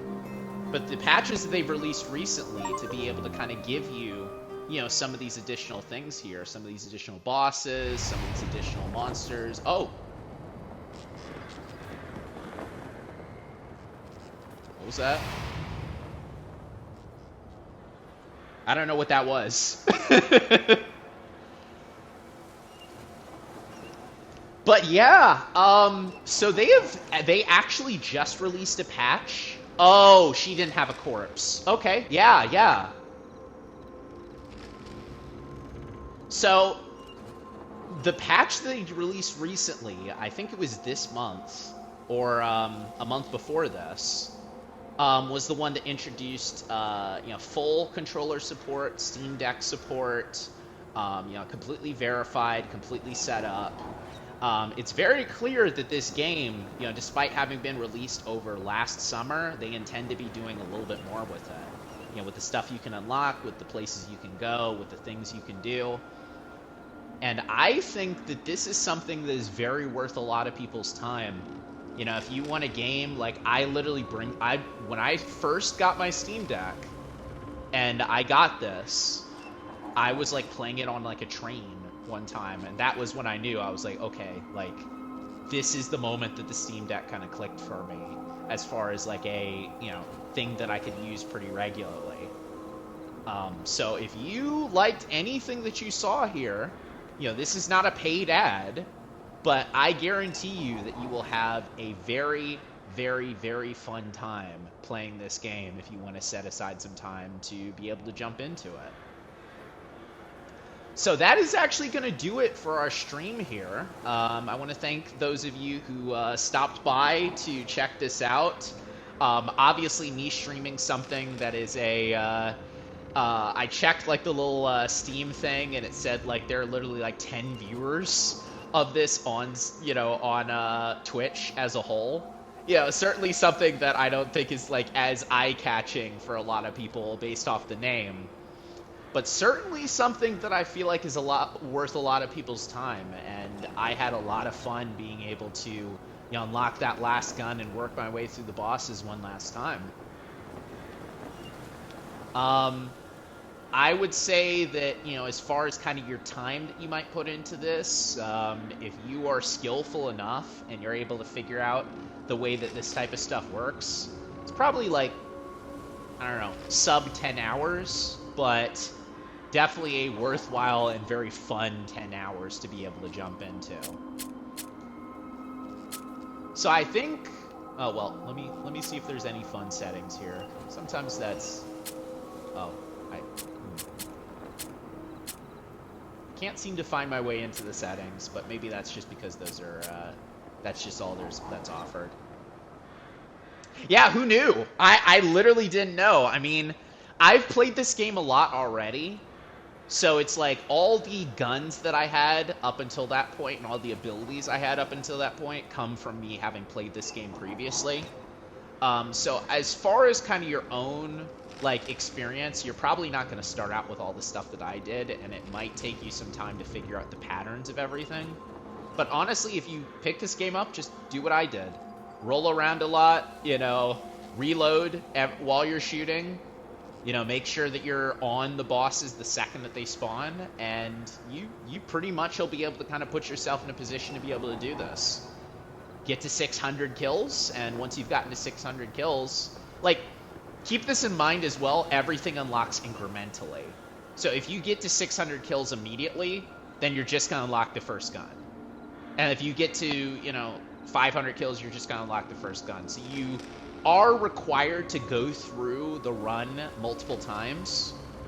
Even if you're the best player ever, you're probably not going to get to the end of the game until you've done a couple of different runs. And you can get hamstrung by a run middle of it just by the most bizarre of things. Like, that's the roguelite experience.